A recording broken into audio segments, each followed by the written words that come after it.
Hello and welcome to episode 262 of the Crate and Crowbar. My name is Chris Thurston, and joining me tonight is Tom Senior. Hello. Alex Wiltshire. Hi. And Tom Francis. Hello.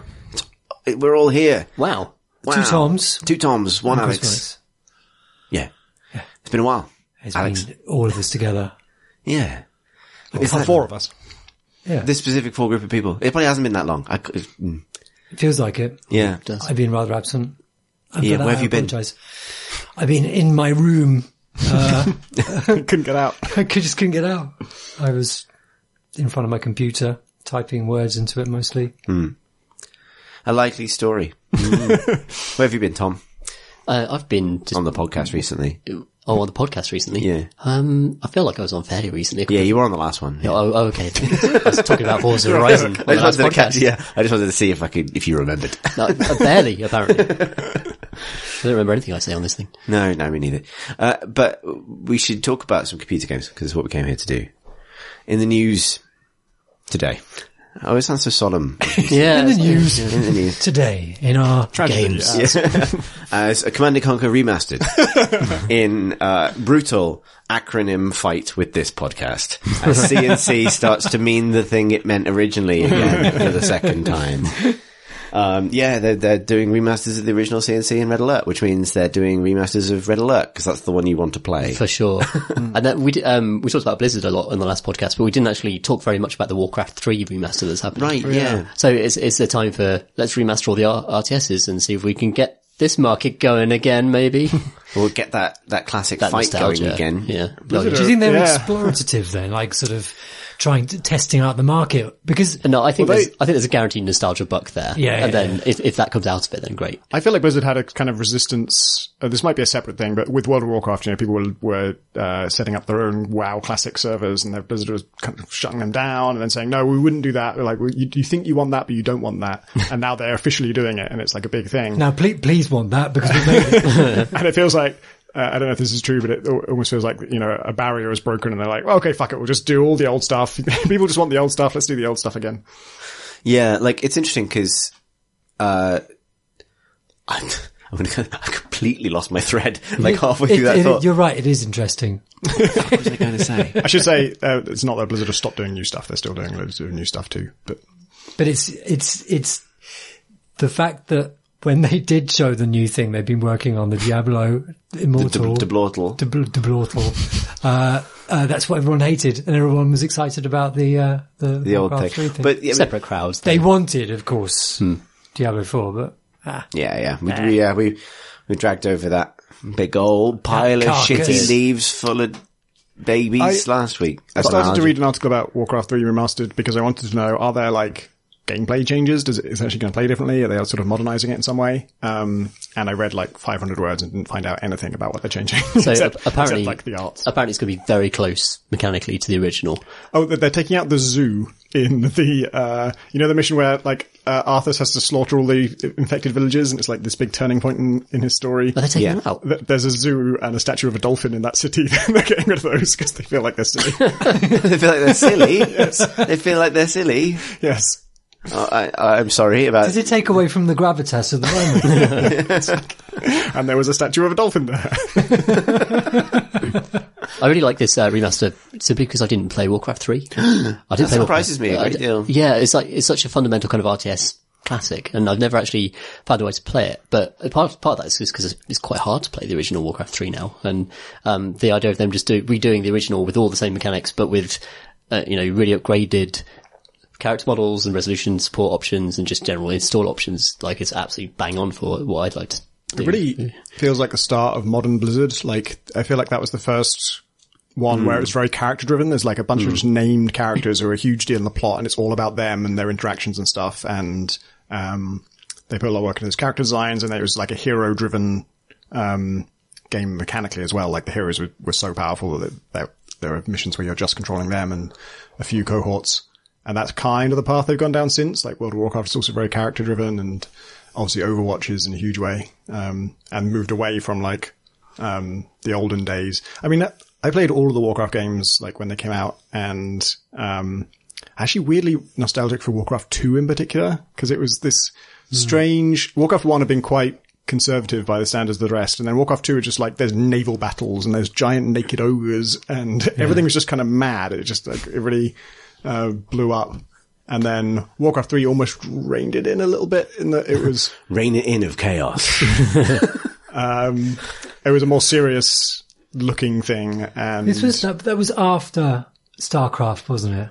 Yeah, StarCraft's character driven. StarCraft was probably the yeah, where did StarCraft fall? Was that before Warcraft 2? After Warcraft 2. It was like 98 or something like that, or 99. That's crazy, because in my head, I'd love to say it again, because in my head, Warcraft 2, at the time, to me, it seemed like really high-res 2D art. Like, I picture it as being almost like the style of Spelunky, where it's like sort of cartoonish and very characterful and like beautifully crisp. And of course it would not be if it's pre-StarCraft. Like StarCraft is fucking the remaster of StarCraft looks like ass. Yeah. I think also StarCraft has a problem with palette, right? Like StarCraft is grey things on a brown plane. Yeah. Which whereas at least Warcraft was green.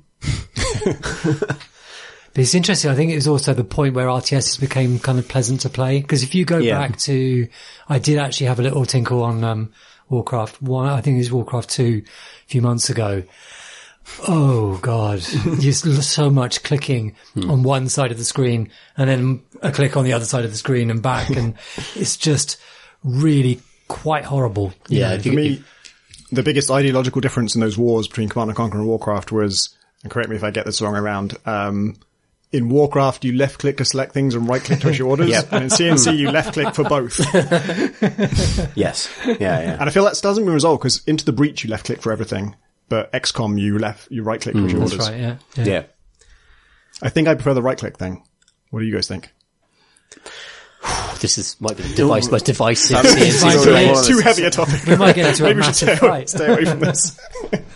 I like right-click because I find that left clicks rely a lot on the cursor changing and not a visual, whereas I instinctively feel in a tactile sense that right click is going to do something, activate someone or something. Yeah, select and give a command or seem like a good thing to divide up. Yeah, I like choose and do as separate things. Yeah, exactly. I particularly dislike in, for example, action RPGs where, or even like turn-based RPGs where you're selecting a skill with left click and then left clicking on the enemy to actually deliver the skill, because that it feels like that should be a separate action to me, and I can make mistakes much more easily by left clicking on the wrong thing in the middle of all this menu fussing than I can with the right click, which is here's what I really want to do now, right click, kill that thing. Also, I think Blizzard games also were a little bit more reliant on memorizing keyboard shortcuts than Command & Conquer was, because I was definitely a Command & Conquer kid until Warcraft 3, and then I switched over, and I remember not worrying so much about like keyboard shortcuts and just remembering that this particular unit is on R or whatever in Command & Conquer. But that might just be because I was bad at Command & Conquer. I don't know for sure. I was always just a massive turtler. I used to have Total Annihilation as well, because it was just about just building as many robots as you can and just sort of like pushing them up the map and watching these sprites obliterate one another. And I'd like a remaster of that. That would be lovely, yeah. That's kind of what Planetary Annihilation was supposed to be. Yeah, I think that was close to Supreme. Well, no, yeah, I suppose it was a bit of both. But it was so nuts, like the 3D planet was just changed everything. That was like I still get, so different. I backed Planetary Annihilation on Kickstarter, and I still get updates from the developers. Yeah, they're doing something. But like I have them for like the last, like what feels like 10 years of my life. Like, like I think the company have moved on, but now a bunch of modders of Planetary Annihilation have teamed up with some of the devs or former devs, and they're sort of uniting to like do a remaster of that or sort of bring it back to life. I know, but that's what's weird about it is like I think I backed it quite soon after it went on Kickstarter because I was excited about it. And I've experienced that game's entire life cycle through the Kickstarter backers newsletter. It's like, surely those things could come to an end at some point. Like their debt, their eternal debt to you will never be repaid. They must tell me what they're doing at all times forever. You've started a curse upon them. You must email them to break it. Yeah, why must we feed the newsletter, grandfather? Well, my grandfather made a promise many years ago that if people gave him $200,000, he would make a robot game. And he did, and it was all right. It was a little bit forgettable. But the debt must be paid. The newsletter must go out every week. Dev updated, it must say. Number 485, Part B. We've added a robot, it must say, upon the moon. Thank you. Well, never forget to say thank you. If you do a Kickstarter, like, there must be a point where you go, I think it's okay just to switch off the Kickstarter now. That's such a weird relationship because you've got the money and you're not going to get anything else out of the game. Really. Came out, but then everyone kind of. But there's certain things you've promised and you've got to do those, and then do you carry on going after that? Speaking of things that are going to go on forever, Jason Rohrer released 1 Hour, One Life onto Steam. Yeah. Not even early access, but which is the game I've been playing this week as well. Oh, really? Yeah. Okay. Oh, really? Cool. So I can talk about it if you like. Fantastic. Yeah. But yeah, he's committed to doing 2 years of weekly updates to it, which is insane. Yeah, when we explain what that game is, that's nuts. So we can talk about it now if you like. We might as well. Yeah, but I'll play it as well. Yeah, I suppose so 1 Hour, One Life, because when I first saw it, I thought, like, it's, sequel to Minute. Like, there's sort of like, this sort of similar concept, but it's not really. It's more like a sort of multiplayer, Don't Starve, but with this experimental Jason Rohrer thing kind of on top of it. So the way it works is, it is a 2D survival game in a sort of generated open world where everything is hand drawn like on graph paper, and all the sound effects are, I think, Jason Rohrer going like, slap. He's done literally everything himself. Yeah. And you live entire lifetime, if you can, in 60 minutes, because every minute that passes you age by a year. And the actual sort of mechanics of the game are basically crafting trees. It's combining items and trying not to starve to death. With, some sort of additional survival things, like if you get too hot or too cold, your hunger drains faster and so on. So it's that kind of, balancing needs, pyramid of needs, while also trying to go up a tech tree so that your needs are easy to take care of, so you can go up the tech tree kind of thing. The twist is that it is multiplayer, and persistent. So, but I think in sort of like different servers. So when a server, it's easiest to explain, I think, from the point of view of a new server, because if you happen to go to play and the game spawns you as the first person in the server, you will always start as, I think, like a 15-year-old woman. So into just like the beginning of sort of adulthood, basically. And so you can do most of the things in the game. At some point, when other players join, a baby just pops out of you. And they are a baby. Because that's why you need to be of childbearing age, because you can only have children, the children come from adults. Yeah. And that first, she is always called Eve, the first woman in the server. And she can specify her own surname. And player names are set by the parent.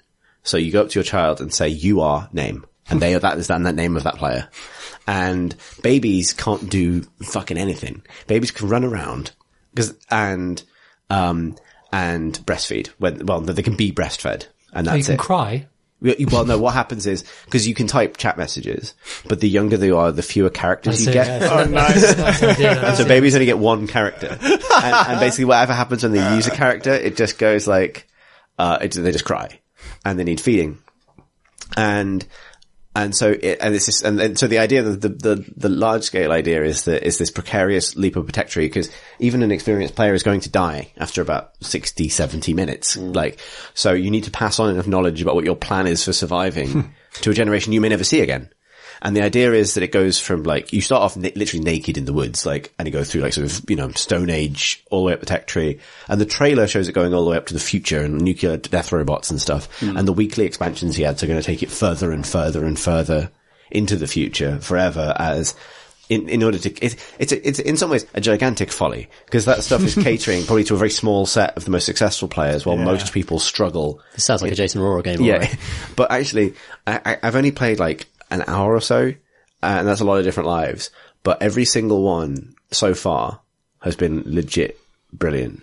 I don't know if that matches your experience with that. So I was played it really early on, and I think that quite a few things didn't exist at that point. So you could talk, but I think that he severely restricted the amount that you could communicate, because I think initially he wanted the kind of culture of a settlement to exist through what was there and watching people work. But I think that was really hard to communicate, because there are quite a few things that you make that depend on certain modes of like action. So, in this community, we always stack the apples here, And that's where you'll find them in order to go to the thing to make the thing. And then that becomes the thing. Don't ever put them there. You can take this food to eat because you have to eat, all the time, a lot, especially when you're young, you need constantly to be eating. And then when you're older, it's less frequent, but you still need to eat. But you don't want to be eating stuff that's been planned for being planted. Because you'll completely fuck the entire settlement everyone if you dies, eat. So like, there are all these rules to the communities, and if you couldn't really communicate it with text, it was actually quite difficult. So I think that was added subsequently. And I didn't really get that many good lives when I was playing. It was, a few of them were good, but you really depend on, I had so many lives where a parent never found me, or a parent never came over to pick me up, to feed me. So when you're a baby, a parent has to pick, or a woman character has to pick you up, and then that's effectively sort of giving you milk, and then puts you back down again. Yeah. They tell you to stay in one place. Don't wander off. Just stay where you are, so the parent can come back and kind of, keep an eye on you. But, constantly I just got forgotten, and like, it was like really, and you sort of you are utterly helpless, like intentionally so. You're just watching yourself die, like, right, I'll be starting another life then. Yeah, well, this is the thing. So like my first life, I made some notes on my whiteboard, so I have to turn around. My first life, I spawned in the forest, and my mother picks me up and says, "You're screwed." And so my name was Screwed, and like, and then I chased her around for a while, but she really wasn't keen, and then Let it go. She picked me up, basically ran me into the middle of the desert, and then left me there, and that was that. I died. The end. Next life, I spawned in the middle of a farm, surrounded by people who were all wearing woolen clothes. And I was like, oh boy. I hit the big time. And you can mouse over any player and it tells them who they are to you. Like, this is your second cousin. This is your sister. This is your big sister. This is your mum. That's new as well. That's cool. Like, cause obviously it's one big family. So, family tree. And the first thing my mother said to me was, "Sorry, I'm new." And then I died of starvation. Wow, you are new. Like, it was a well accounted, but no one, like, I was just like, eh. And then the best thing about this is, cause you can only type one letter as a baby, you can try and communicate with like Y and N for yes and no and stuff. But a lot of the time, it's like, how the fuck do I express I want food? Like, other than typing anything. You said this, the old way was just F. Well, yeah, exactly. But you just go like, and then you actually get two characters, then it's foe. But it does, like, because F, like, enemies? A single. He's swearing at us. What a nasty little boy. Because a single capital F is like, is shorthand for fuck. Like, that is what that means. You just follow a people and go, at them. It's great. What was life 3? Oh, life 3 was when I was Eve, and that happened all out of the sudden. So but I spawned in the most hostile place. I was in the middle of the desert. So you just sort of like say start game or something, and it decides whether you're starting a new server or whether you're joining someone else. You'll never go back to the same server. Because he was saying way back that he was wondering how long how many generations like a community could, or like a might not need that feature content. Yeah, exactly. And they only survived sort of, I don't know, I can't remember how many. It was quite a low number of generations, because it's really hard, like to work together when your life is so short and you're depending on so many kind of, you've got to do this, otherwise. And the player base is only going to dwindle, right? I mean, like that's what the pattern most games follow, unless they're like a super addictive. That's the thing. It will be left with just like a hardcore group of people who are good at it. Because I think that's how it was before. Yeah, that's how it was, because I kept going on the forums just to see whether it was going okay, and it was like obviously populated by a very small number of people on the forums, kind of, very regularly involved. It's that kind of game. It's going to attract some real kind of passionate. But I do think there is a fun loop, like every single life I had. So, like, as Eve, I ran around for a bit in the desert, unable to find any food for myself whatsoever. And then, the end of the server. and then I found like some trees, but it wasn't like a forest, and there were no berries or anything for me to eat. And then a baby popped out of me, and I said to the baby, "I'm sorry, I don't know what I'm doing." And the baby like rage quit, like just sprinted into the, like, just off, like, And then I went and I was like, I found out the way out of the desert, but I went directly into like a tundra and froze to death, surrounded by seals. And that was that. And that was the end of that genealogy, unless that baby managed to miraculously survive. Fought off some wolves. Yeah, exactly. So that happened. I'm trying to figure out what my other ones were. Oh yeah, so the next one, and so this one was my last run, and I left it at this because it was such a good one. This is the longest one I've managed. I spawn in the middle of like not really a settlement, but just like a good collection of things. And my mother is this incredibly harried looking character. Like the characters are randomly generated. It's hand drawn art, but there's obviously different hair and, bodies and that kind of thing. Just big frizzy hair, just looks haggard. And she's several generations down herself because her name is Hope, I think. So like and her name is Hope Good. And I had like 3 sisters and they were running around helping. They were like from like sort of late, sort of tweens to teens kind of thing. So I was like, I've got a family. Like, and I was the only boy. And I was sort of toddling around. And the first thing my mother says is, are you new? And to which I reply, yes, why? Basically, like, yeah. And it's like, and I was like, okay. And then just like, follow. And so just following her around. Picks me up, keeps me fed. It was good. Lots of people kind of doing things. At this point, like my sister comes over and just says name, because she didn't have a name yet. And then the mother picks her up and goes, you are Ginger, and puts her back down again. She was. And then eventually I'm getting fed all the time. It's pretty good. You get like to the point where you can type 4 letters and stuff, so you can start to sort of say things. Now I can say fuck at last. I wasn't saying food all this time. And then the defining moment is like, I don't know who she was talking about, but basically walking over, again, you were exactly right, like the food system's super important. Like my sister Ginger says, how can I help? Over the course of like 3 sentences.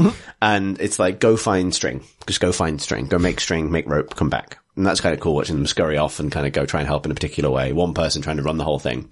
And then walk over to this empty plate and this line of plates and go, who ate this fucking omelette? Like, idiot ate this omelette. Go find rabbits. And it's like, there's obviously a logic I do not perceive. And I'm just, like, this is really how children learn about the world. You want to make an omelette, you gotta break some rabbits. And I'm following around, getting picked up. I get to like toddlerhood. Alex, you just like... No, it's just listening, yeah. And then, like, I'm getting bigger and I'm like, oh, I'm gonna, this is great. And I get to the size where Mama picks me up and says, you are Achilles. Oh, yes, I've got the coolest name. It's like Achilles Ginger. Good. Like, and I'm like, oh man, this is great. Like, this could actually keep going. Maybe I will eventually take over this thing. And I'm running around and then, she just says follow. And then she says, can you help yet? And I was like, don't know. I can only say 4-letter words, so it's don't know. And she tries to give me a stone and I can't pick it up because I'm too young. So I was like, no, can't help. So, okay, keep running, keep getting picked up, still breastfeeding. And eventually I lose track of where she's gone. And I'm still completely dependent. Yeah. I can't find my way back to home and I can hear her because it has like, even though it's 2D, it has, like positional sound. So you can hear people's footsteps in the distance and things. And I keep trying to find, that's sad really, chasing after her. I find her and I managed to say the word starve because I was very hungry and I could now say 5 letters. Like, or even 6, like starve. Yeah, it was 6 letters because that's kind of important. And she turns around and goes to pick me up, but I'm at this point exactly too old to be picked up and breastfed. So I need actual food. And I only have time to type, oh well. But because I only have 6 characters, it's OH space WEL, like just 1 L. So it's just, oh well. And then like, you have died. Like aged 5 cause starvation. And it was great. But I imagine that person being quite sad because they did put a little bit of effort in. Yeah, all that was 5 minutes. Well. Yeah. Yeah, I got lost. It was really scary. Like sort of shit. They've gone. Yeah. It's sort of, there's so much about it that's so, it's suggestive of being true to life and the world. This is, maybe humanity is intrinsically altruistic because in order to get along, everyone has to work together. You will literally die in this game if you don't help each other. And it's sort of, but the thing that I struggled with is that that's all bullshit because it's literally all Jason Rohra's design decisions. I don't think it's about making a broader point necessarily. Like the game itself is kind of an experiment. I think there are elements of it. I think it is an experiment, but I think there are elements of it because I think some of it's reflective of his kind of personal politics because he's quite a sort of a libertarian in a kind of a purish kind of way. He believes in an idealistic way, maybe. An idealistic libertarian. However you choose to phrase that, yeah. And I think that this game is reflective of that idea, I think less so than Castle Doctrine. Yeah, I didn't play that. Yeah. Right, because I know that, and I don't really get that vibe from this. Right. Because it fits so cleanly into a genre that is very well precedented. It has that don't starve format. It's a crafting. And the multiplayer co-op thing, I kind of get that, I think it's, I don't know, I kind of disagree. I think it's a very easy game to write this is a reflection of humanity article about, but I feel like that's a bit of a trap. Oh, that's what I'm kind of saying. No, and I'm saying, actually. but I don't think it's necessarily been set by the developer. I think it is, the idea is how far could one group get? If you could keep it going long enough and, that it becomes interesting because it's not just a game about, mastering the tech tree or something. It's the fact that that each individual player who participates in it might not be able to participate for more than an hour and may never get back into that server ever. So it's about managing that. I think this is a reason why the idea that it could keep going into the future forever is quite optimistic, but it's a interesting idea to how do you establish a system that can teach people how this world works within 60 minutes, have them meaningfully contribute to it to allow it to keep working and then pass that forward. And I find interesting, but I wouldn't, and I think it's really interesting from a game design point of view. But it fails on that because you do need to, you need to look at the wiki. You really do. You can't play that game. Right. You can only pick up so much from just watching people because there's quite a substantial tutorial. Right. Because it makes you do quite a full tutorial before you can play multiplayer. Right, okay, yeah. But there are loads of nuances and there's the sheer scale of the crafting system, which is, he was quite big when I was playing it and he's only added more stuff to it since. Yeah, that's true. Yeah. So I think, you need experienced players in there kind of passing down the knowledge, to the new players that come in, I think, for it to work. Yeah, for sure. But that's kind of what I'm saying. That's interesting. Right. It's not just about, because all that, wherever the knowledge comes from, you still got to pull off the trick of motivating people to keep going. And if only one group of people pulls that off, it's still interesting. I just think, but I don't think that's and this says something about humanity point. I think that's just this is a tough game. It's funny. Rohra seems to almost specialize in these games where if potentially the right players find this, they will have an amazing experience and some there'll be 5 kind of Sleep is Death was absolutely incredible kind of, potentially incredible game. And that potential was realized by sort of a few people for a few months and then it stopped. Sleep is Death was a game where one of you is kind of the dungeon master and the other one is playing the adventure, but the dungeon master has to kind of make some assets ahead of time. And then as the player, the other person decides what they want to do, you have to hastily sort of figure out how you account for that with either assets you already made or quickly draw some new ones or, so it's very free form. But it led to, you could export your stories as a series of images and there were just some incredible adventures in there. Just the sort of, as you get with D&D podcasts these days, but kind of even wilder and weirder and more outlandish. It generated some incredible stories from about 10 people. Right, yeah. And then I don't think anyone plays it today. And then Castle Doctrine was, a game about making, defending your home with a series of traps, and you had a lot of freedom in how you made those traps. And it ended up, I don't know what its state is these days, but, there was definitely a problem for a long time where it turned out the best defense to make was basically a combination lock, because the only restriction on how hard you could make it is you had to be able to solve it. So you have to prove it's possible to get into your house by getting into it yourself, and you can use the game's mechanics to kind of make something where you just have to step on the right pressure plates in the right order, and that gets you in. And that's basically impossible for anyone else to do, but you can do it. Which is, it's kind of interesting in that, they emergently created the combination lock, but it made the game a lot less interesting. And the reason I know about that is because Jason Rohra did blog post talking about how he was addressing it. I don't remember how he was addressing it. I really remember the nature of the problem. But again, like, yeah, all three of those games feel like there's a potentially really cool way to play it. And it's happening sometimes for some people, but there's a lot of people also just having, just not getting to that. Yeah. I think the strength of this, although I think it ultimately have that problem, and like it costs 10-15 quid, I think. So it's not maybe like out of the on a whim price range for a lot of people. But there is something genuinely fun about like even that sort of, cause I read a lot of the Steam reviews just out of curiosity, because I think a lot of the experience of the game for a lot of people is going to be confusion and dying because no one helped you over and over and over again. But like one thing I found heartening, and I appreciate this is like an hour's experience, so I can't really talk to whether or not, and I imagine this novelty will wear off, but every time I was abandoned as a baby, it was a different kind of experience.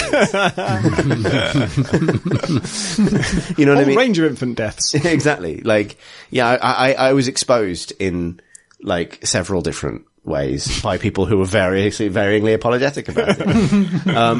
And that was quite charming. I like, it is an interaction with other people that doesn't feel that cynical, really, because like it's sort of quite like no one has any incentive in screwing you over. It's like that's the interesting thing about it. Even when you had from your experiences, it sounds like some of your parents were not the greatest parents in the world.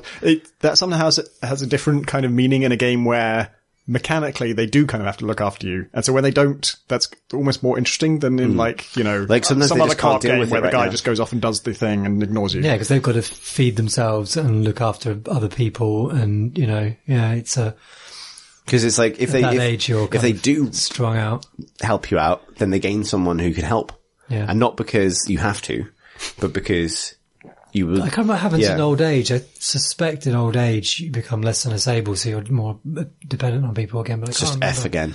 Yeah. Back to F. Yeah. Does that actually reduce your character count as you get older? I don't know. From ashes to ashes, from F to F. Or maybe it'd be kind of amazing if you could, there became like a minimum number of characters. You can only talk if you say at least 36 characters. You become like an old windbag. Well, in my day, let me tell you, we didn't get the carrots from the thing, and if we wanted an omelette, we had to kill like 7 rabbits for some reason. I wonder what the payoff is for becoming like a little leader of that community for maybe like 27 minutes once you've grown up and, achieved that position. I think if you do that, I can imagine it being quite satisfying. And I say this as I've never been older than 5 years old. Apart from the time I was born 15. Like, a weird start to your memoir, but okay. But like, I can imagine it being quite satisfying. Like, and this is like, there are some things about it that make you think differently, maybe about, like what you value it, if there was a broader point of it. But like, the end state of the game is not seeing the robots or something, getting to the future track. Cause you'd have to be really lucky. You have to be born in that time. Or at the cusp of it, or you're never going to see it. The only thing you can hope for is to die of old age having broadly helped. And that's actually quite a sweet kind of, I mean, you could be the person who gets to old age and then fucking burns the entire civilization down, eats all the omelets, like scatters all of the berries and stuff to the wind, and then just fucks off into the woods. Like that could be an ending as well. But like, that's a kind of fun, like, there is a cadence to that. Like, I can imagine if I ever achieved that thinking, I've beaten this game. Like, I made it to 60. That's it. I think at 59 years old, you should just get up and just walk away and watch them watch like, you. you Herzog out, basically. Like. Depressed penguin out there. Exactly. Drop the microphone you haven't invented yet. That's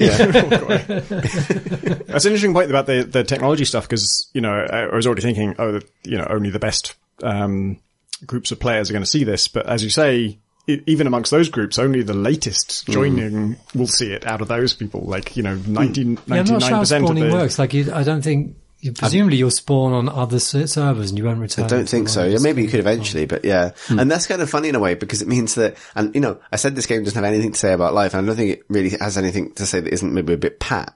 But you could say that tremendous technology could be inherited by a generation of idiots that squander it completely and annihilate the world they live in. Like, that could never happen. Like, I would like it if the worlds themselves were persistent, so you could get like, occasionally like a new Eve, but on a server that did have. See, I thought that happened because he was, when I was doing it, you'd find settlements that had been, left deserted. Yeah. And he like Aurora was talking about kind of that being an important part of the game. Yeah, that'd be cool. Yeah. I think it's quite neat, to be honest, but yeah. Yeah. 7 out of 10. That's, 1 point per age. F. I realised I derailed news a little bit into that before we got a chance to talk about Void Bastards. Let's talk I wanted to mention Yeah. that. I'm really excited about it. Yeah. This is the rare time when a game's announced and I watched the trailer and thought, oh, that looks cool. And so basically, the reason why Tom thinks it's cool is because they ripped him off. It's basically 3D heat signature. It's not quite. I would not have made the comparison if they hadn't mentioned it. That's because you're a humble guy. And that was a bit of a humble brag. It's first person, like, airlocks are involved, but that's about it. But you're going around generated spaceships. If I had invented the airlock, I'd be the first to take credit for it. And it is My deeply name systemic. Was Stephen Airlock. But it's by Blue Manchu, which was founded by John Che, who was one of the co-founders of Irrational. He was director of System Shock 2. Mm-hmm. He was the program on Thief. So that's one hell of a lineage. Blue Manchu's first game, it was 2012, 2013, Card Hunter, which was a great game. Really nice, turn-based strategy with a D&D style. PC? Yeah. Maybe browsery. It was on browsers. Yeah, I think strange you're right. series of noises I got to that question. Yeah, I think it may be mobile as well. I had assumed it was mobile, and so I tried to look it up on my iPad, but it wasn't there. It feels like it should be an iPad game, but it was a lovely PC game. Yeah. It's a really nice free-to-play game as well, really generous. Yeah, I thought it was, I thought it was really nice for that. But he said, I actually spoke to him yesterday, for an article which should be going up maybe tomorrow or something, I don't know. But, on Rock, Paper, Shotgun, he was saying that Card Hunter just blew up out of he was meant to be first game for the new studio. Let's just make a little turn-based strategy. I like D&D. Let's do it, style along those lines. And then it became multi-year people. They got Richard Garfield and another person from, to consult on it. It was sort of absurdly complicated and they kept making expansions and things. So this is the first game after that. And it is a space adventure. You play as a criminal on a ship. You're trapped in a nebula. And your ship is fucked. So you've got to loot derelict ships that have also been trapped in the nebula in order to repair your ship and escape. And, so you're managing resources, your, fuel, food, that kind of thing. And you're going onto the derelicts to find special items, but also, ammo and stuff. And there's a suite of different weapons, cool weapons. There's the Rifter. So you equip 3 weapons when you go onto a ship. You can't pick up. So those are what you're going to be using for the whole mission. The ammo you have is persistent. So whatever you have on the ship is what you're going to be taking into the mission. Although you can hope that there might be more to pick up in the ship. Ships, the kind of things you find in the ships is defined by the type of ship it is. Like there'll be hospital ships and ships of different kind of factions, and they'll kind of be slightly different. The weapons are like the Rifter, which is basically allows you to suck an NPC monster or whatever into it and then shoot them back out again. And you can do that to maybe remove them all and lock them into a room. Yeah. So I saw them say that and they use the word NPC. Does that mean like, when I think of NPC, I think of it like someone you talk to, not an enemy. I think they meant enemy. Okay. I'm not sure I don't know whether there are any characters you actually talk to. Technically, enemies are NPCs. He definitely at least meant monsters. Okay. He may have meant others as well. You can also suck up turrets, for instance. It's basically the ultimate NPC in the thing. Or you can put them into an airlock and suck them out, or you can... You can suck them in? Yeah, suck them in, yeah. And there's a kind of...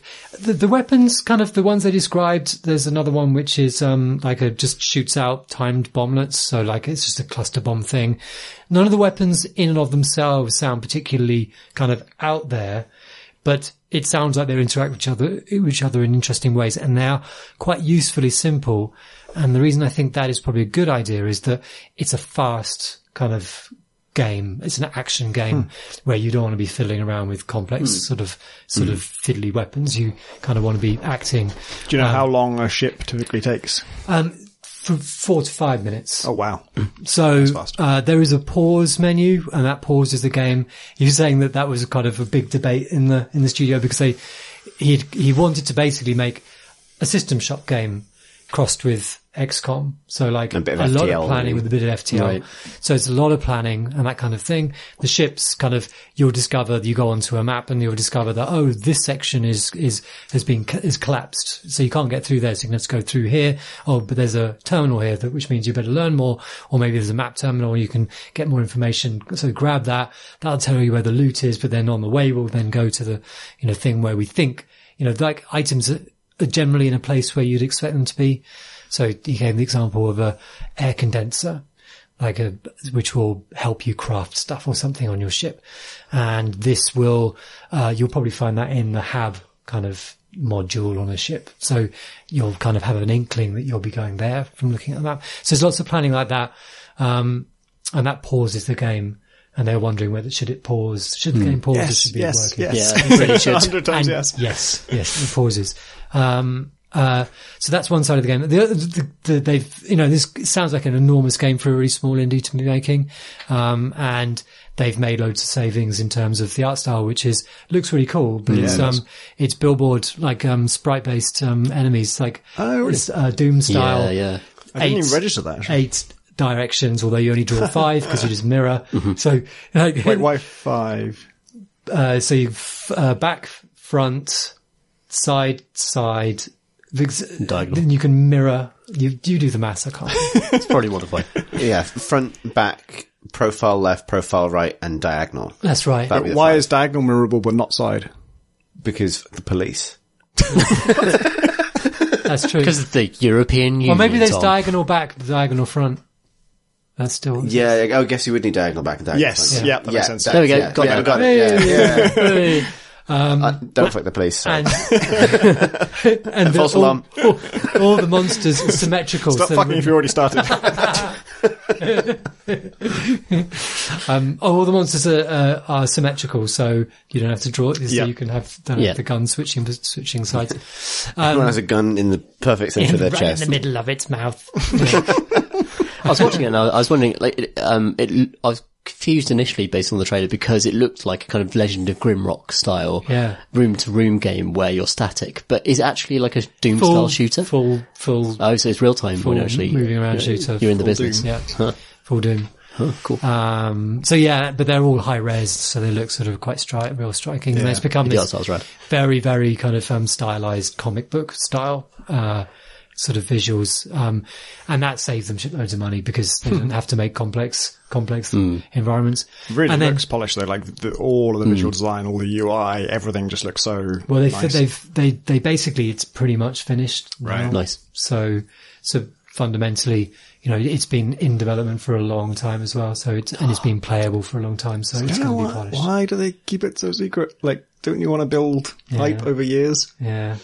Well, it's had a great reception now. So my guess, I think they wanted to go with a big partner, and big partners don't like second hand. Yeah, because Microsoft. I feel like there's 2 different sources of funding, isn't there? Humble. Yeah. It's being published, I think, by Humble, but it was showcased at the Xbox. Microsoft. And it's going to be just free on Xbox Live, I think, or something. Included with a it's probably with the Game Pass. Yeah. Oh, cool. Yeah. So I'm sure that's a source of funding, and then Humble as well. And so that's one side of the game. The other side of the game is this kind of XCOM Geoscape style FTL driving a ship about in the nebula from node to node, making decisions over where you go. Which is said is turn-based. It's turn-based, yeah. So there are other ships around which you'll have interactions with. I'm not quite sure exactly what the form they'll take, but basically it's a fairly simple strategy game.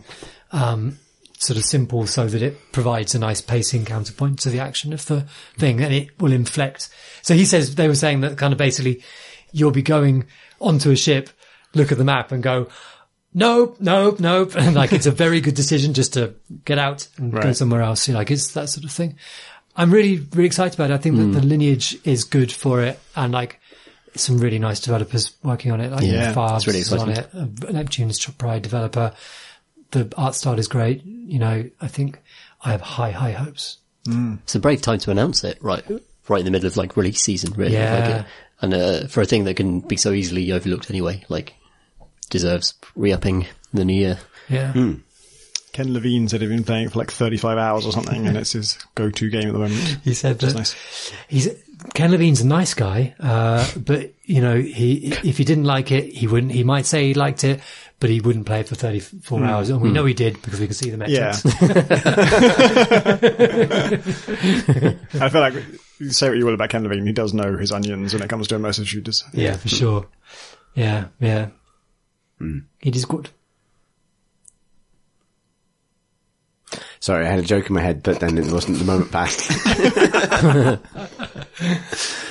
What you been playing, Tom? I'm playing a bit of Battlefield 5. Ooh. The sequel to Battlefield 1, as I said last week, and the sequel to Battlefield 4 and 3 and 2 before it. They've got to the point now where they just pass. I haven't heard of that game until you mentioned it like last week. I know it sounds crazy, but I honestly didn't know there's a new Battlefield coming.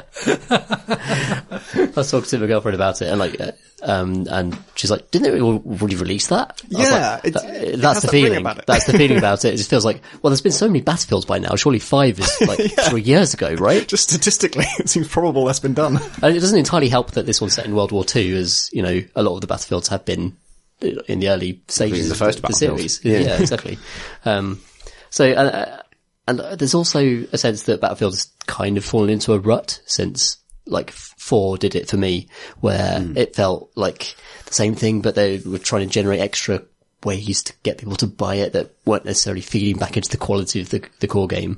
So I drifted away from it for ages, and I really want this one to be good, because I think that World War II weaponry in shooters can be like super effective and like really exciting for. It is the ideal kind of the range. Yeah. This sounds like a terrible. Pokemon thing.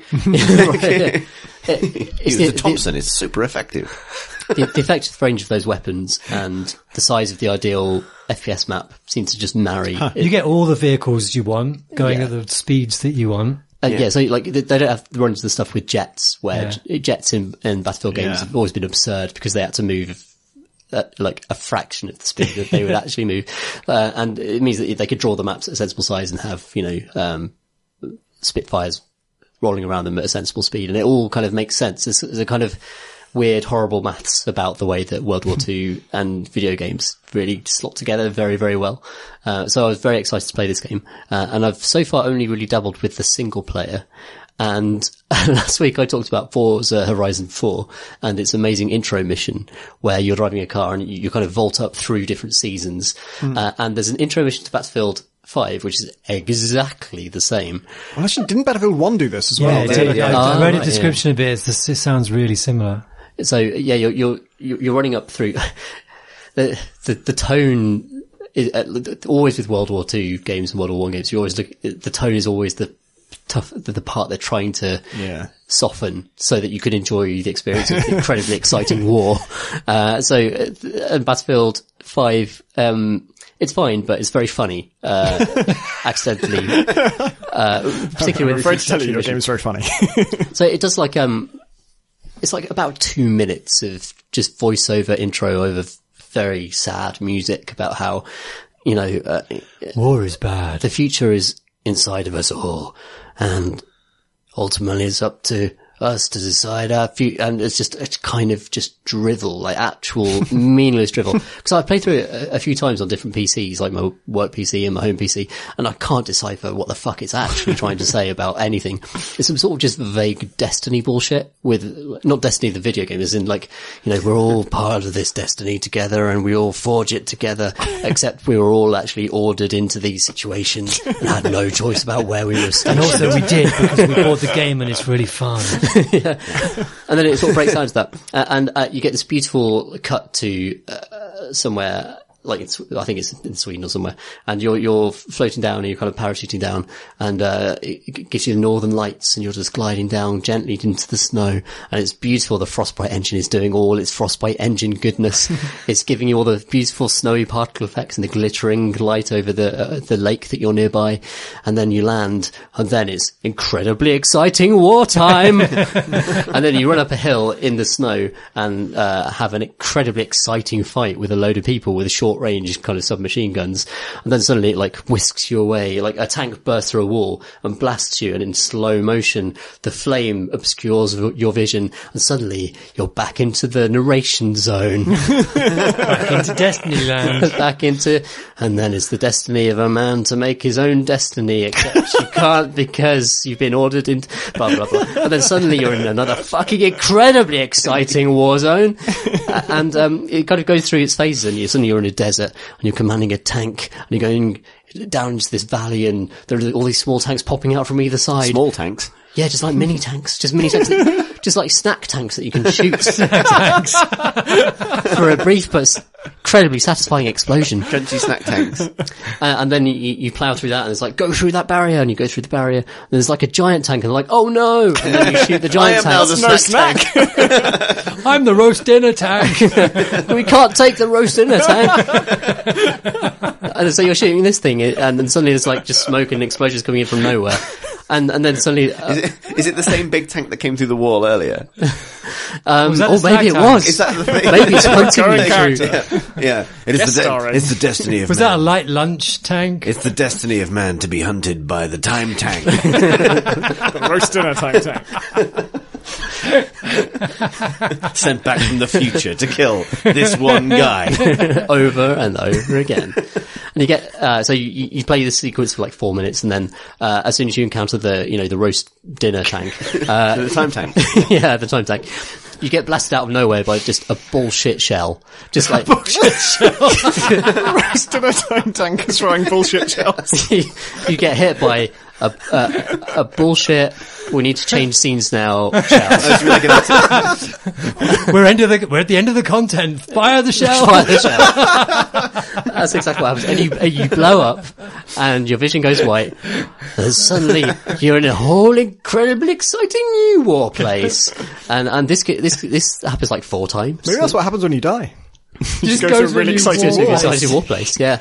And suddenly you're in a German fighter, and you're being asked to swoop down on some bombers, and then you swoop down, you sort of fire some shots, and the controls are terrible, so you can't hit anything. And then suddenly like it flashes white, and suddenly you're in a Spitfire, and suddenly You're the good guy. Now you can shoot him. you're suddenly shooting the German fighters that are shooting the convoy. And Then a big fucking tank just falls out of the sky. Oh, damn you. the bullshit shell is back, and suddenly and it's like it is Forza Horizon 4's intro, but That is, isn't it? via the process of World War More like- II. So that's Warza different to World Horizon. War. Battlefield 1's was the same fundamental idea, but in the same battle. Yeah. And it was really Right. awkward because it would put you into these no-win situations, and you would fight, and waves would come after you. And you get that feeling, in COD, in the old CODs, where you'd be sort of fighting up some hill, and just respawns would happen because you hadn't gone over the invisible line that would Yeah. sort of push the line forward. And you'd sort of, am I doing it wrong feeling? And it was like that. And what you're meant to do is die. But if you survive a bit longer, because I was playing it on easier level, I just survived, and it went on and on and on. And then you die, and you think, oh, fucking hell, do I have to play that again? And then, I'm a different man. Okay. And I'm still in the battle on it. And this is combined with the fact that it's really fucking miserable because it's the First World War. And that fucking Battlefield 1, the tone is just deathly in that fucking I'm game. quite fond of it because it is so ludicrous. I think I said on the podcast. The Italian one in that is so funny. Oh, for sure. But as soon as you take it to the fucking trenches, this doesn't fucking work. No, it doesn't, but it doesn't work in a way that is so kind of spectacular that I think it stands up as high camp. Okay. Yeah. Cause it's obviously it's a big old misstep. But then when you hear of news of, Remembrance stages past, and all the stories come out, they're like, oh, the players of Battlefield 1 didn't just fire any shots at 11 o'clock on the 11th of November. I don't believe that for a second, by the way. Fuck off. Yeah. Just that game has his relationship with the real war is just... Oh no, Don't go there. But I know, I completely agree. But I have a fondness for like a well-intentioned but completely beefed attempt to do something right. And I think that's what they got. Like, I think they were like, we'll do a few different tones of stories. We're going to have the rollicking pilot adventure. We're going to have this serious trench thing. We're going to have that whole Italian campaign. Yeah, that Italian dream. Incredible. I told you about this time I haven't mentioned. I played it. The like, tell me, grandfather, about the time you put on a full suit of plate armor and killed every German with a giant gun. You turned into an actual Space Marine Terminator and then just gun everyone down. Yeah. It's real.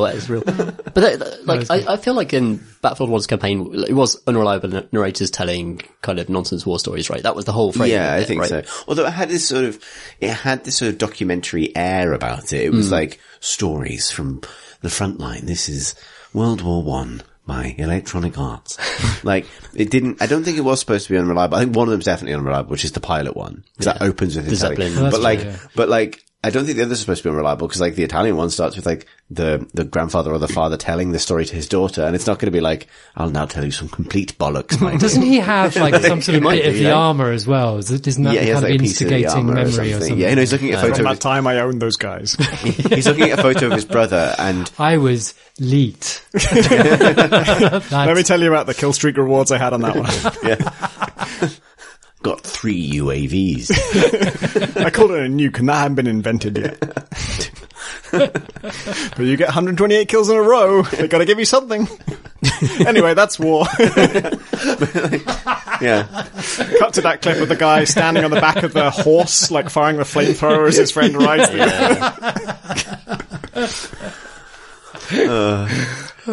Anyway. I mean, they've got to try to couch it. They've got to try and like bracket it, right? They can't just like make you do some missions and then not actually address any of it. But the way that they kind of frame it is just kind of I think there's something specific about that particular tone they go for, which is like, look how grandiose this is, but also so terrible. Yet so great. It has a terrible beauty. Fucking awesome. Yeah. And so in the first mission, in like the first of the 3 kind of mini campaigns that you get with Battlefield 5, you go from that type of narration straight into, like 2 guys who are basically, one seasoned military veteran has pulled a guy out of prison, and they're both members of the newly formed Special Boat Service, which is actually, these days, a very serious Special Forces unit in the British Army. SBS. Second only to the SAS. SBS. Yes. It's the crap ones.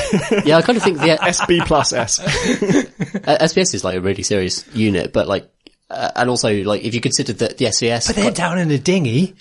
Yes, they are up there in fucking helicopters. I know, posh And then you get the bastards. special car service, and then special horse service. Donkey service. But, the SS became almost too famous during like the 80s and 90s. So I think the actual British Special Forces are not going to be the SAS anymore. Yeah. But something we've not heard of. What secret mode of transport have they chosen? Probably some sort of, invisible horse. How much power does it take away if they know your acronym? I don't know.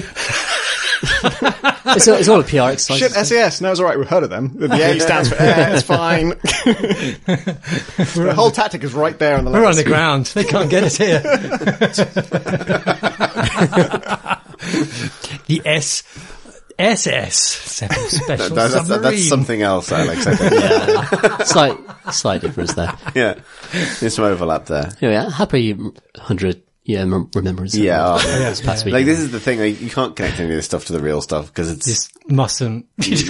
Mustn't. Like, you talk about, like, yeah. But I think, from a kind of, like, the way... We said this at the time when Battlefield 1 was announced, that, like, World War 1 has always been harder to treat in different tones, traditionally. Like, World War 2 has a pop culture existence. It's got goodies and baddies. It's nice and easy. And it has really good weapon ranges. That's what I was going to say, but particularly about Battlefield 5's campaign. Like, there's, in the initial, missions that you're playing, you play as, a guy who's been taken out of prison, you're a convict, and you're shoved into the Special Boat Service, which was, like, apparently a retinue for lots of people who they just desperately need people to go on very risky special forces missions, and you're behind enemy lines. But the whole tone is definitely like where eagles dare. Like it's pulling from that type of, it's pulling from films, it's pulling from the Pulp Fiction that came up around heroic World War II acts from particular British, special forces or particular, it's a very specific thing. And I think that's why it's acceptable and it's fine. Yeah. But it's when it's like, comes right up against the deep tone narration about how serious this all is. Then when you're actually playing it, it's fine. Like, it's just, is that where they try to give it some gravitas and then make it this pop culture thing. That's when it all kind of I think it's also rough. when the desire to, like, there's such I haven't played that intro, but I'm really interested in doing it. But it's like, there's a competing interest there where it's like it is partly, yes, look at the war, but it's also look at the spectacle. Oh, yeah. Look at the expensive game. The screenshots I've seen of it look very expensive. Yeah, but you know what I mean? Like, it's incredible. It's partly there to sell you on the thing you just bought, right? Like, like, holy shit, look at this. It's the Aurora fucking Borealis. A massive tank has got you. Yeah. Like, we modelled every one of its linky things and its wheels. Yeah, linky things. The roly-poly linky things. And in the time tank. all of the Yorkshire puddings. I didn't really want Not to be confused with the gravy train. I feel like it's always good to acknowledge the tone of these things, but I want to talk more about the missions itself. Yeah, I'd like to hear about how it actually... Yeah, so so far it's been a mix of classic kind of Call of Duty style walk forwards and then loads of people pop up like in a, fucking rifle range or something. But very quickly in the second mission, in the first of the 3 kind of mini segments in the single player campaign, it puts you into like a massive open area and it says go after these 3 objectives. And Battlefield Bad Company did this and Battlefield 1 did it as well. Yeah. Battlefield 1 did it, and it's always good when they do that. Like, it's always good because fundamentally Battlefield is quite a stupid sandbox, like particularly if it gives you all of the vehicles and all of the weapons that you can get your hands on, and it feels the need to maintain this kind of tone to an extent. But the moment I realised that I was assaulting a radar station right next to a runway, and then I looked across at the runway and I was like, yeah, there's a plane right there. There's a plane right there. I could just go vault this fence and, throw away my bolt action scoped rifle that I was planning to use to very carefully take out all the people. And I could just go into the air. I could go into the air and then kill them all from the air. And this incredibly hard to control German plane that I've never flown before. And you hop in there and then, I barely take off, and then you hear all these alerts and stuff, and then they scramble 3 other fighters to take you down. Oh, nice. Because it's blatant theft. And then I'd just very incompetently wheel around, fail to hit one, and I've realised I'm hurtling towards the ground at terminal velocity, and then at the last minute I sort of press E and hop out and I'm fine. So it's a combination of Battlefield spectacle, but also Battlefield fucking nonsense. Battlefield has always been slapstick fucking crazy bullshit. People standing nonsense. on the wings of your plane since 1942. Absolutely, yeah. And I remember even Battlefield 3, they choose like little drones. People figured out how to stand on the drones and get, be lifted up to 100 feet in the air, and then shoot a pilot out of a plane, and then drop into the plane, and then command the plane and pull it up, and then you're in a fighter jet. Well done. Who's the guy who just made video after video of doing sort of trick shots with like sticking grenades underneath a tank and just landing the tank on top of buildings and that sort of Battlefield 2, there'd be these gifs of you're in a jet and another jet comes up and you don't have any air-to-air weaponry, and so you eject, fire your shoulder-mounted RPG at it, which locks on and heat seeks, and then land back in your own jet after it's done a full balloon. Fine, that's just how you deal with problems in the air. That's that is the promise of it, right? Yeah. It is what it is basically every single person in World War II was Ace Rimmer from Red Bull. When you're talking about jumping in that plane and kind of not totally knowing how to fly it, not totally knowing how to fly it, suddenly made me wonder, has there ever been a game where they tried to reflect whether your character you're playing knows how to fly the plane or not? Because you could do something where the controls are different every time you get in a plane, but if you're a pilot it tells you what the controls are, and if you're not you just have to guess. They recorded a particular line for getting in that plane, which is well, I guess I'll figure it out. And just doing that says that, okay, you're a player. You're allowed. You're a player that's kind of gone off the margins a bit, but, like... But also, we put this here for a reason. You're a very unprofessional soldier. Yeah, but I mean, PlanetSide was more of an RPG. It mattered if you were a pilot spec in PlanetSide because like you'd be able to go faster and turn sharper and stuff. Okay. But it wasn't like you didn't know the controls. No, it wasn't like that. No. But yeah, the idea was that, but also it was very practice intensive. Like it was quite technical. So I think the idea was partly that you would invest the skill points and then invest the time and then it would make sense for you to be the person who's done that. There's something that's just very like tempting about like, I don't know, flying any kind of aircraft is complicated and there's a million different switches and that's kind of like the sort of the cliche about them. And then a PC has 128 keys. And I really like the idea of you just got to figure out what fucking keys to press. Some of these we don't know. It's a good idea. I like that. Yeah. This, I think what I like particularly about this mission is that it basically embraced a lot of what's great about Battlefield multiplayer, but in a single player context, where everyone's kind of using tools they don't quite understand and everything's chaotic and everyone's dying quite quickly. And then you can just blow up and respawn fairly quickly and just get straight back in and just dive into a different nonsense vehicle and pick up a different weapon you don't quite understand.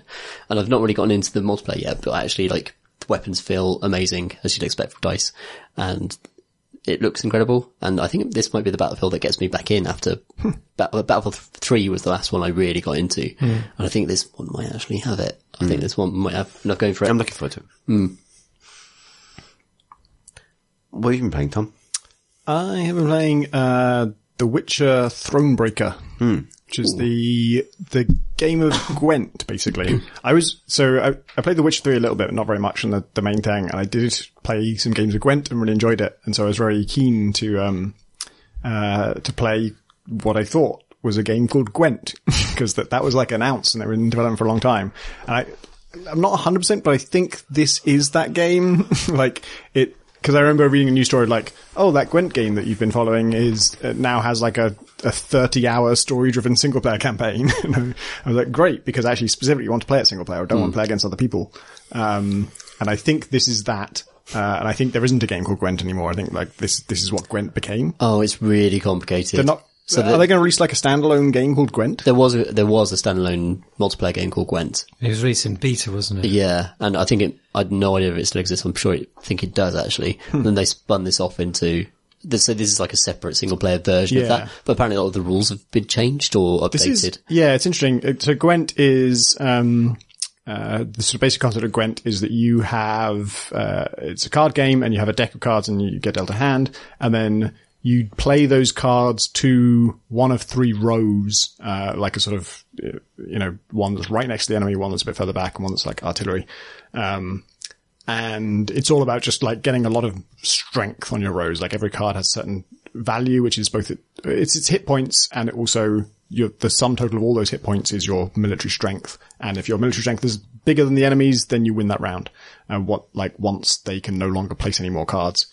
But there's 3 rounds to it. And one of the key mechanics is that you only need to win 2 of them. And so, and your cards are persistent across these rounds. So it doesn't make sense. If you're going to lose this round, you don't want to play any more cards into it. There's an element of like, oh shit, I don't think I can win this. Let's just cut my losses and keep my cards for the next round and try and win the next 2.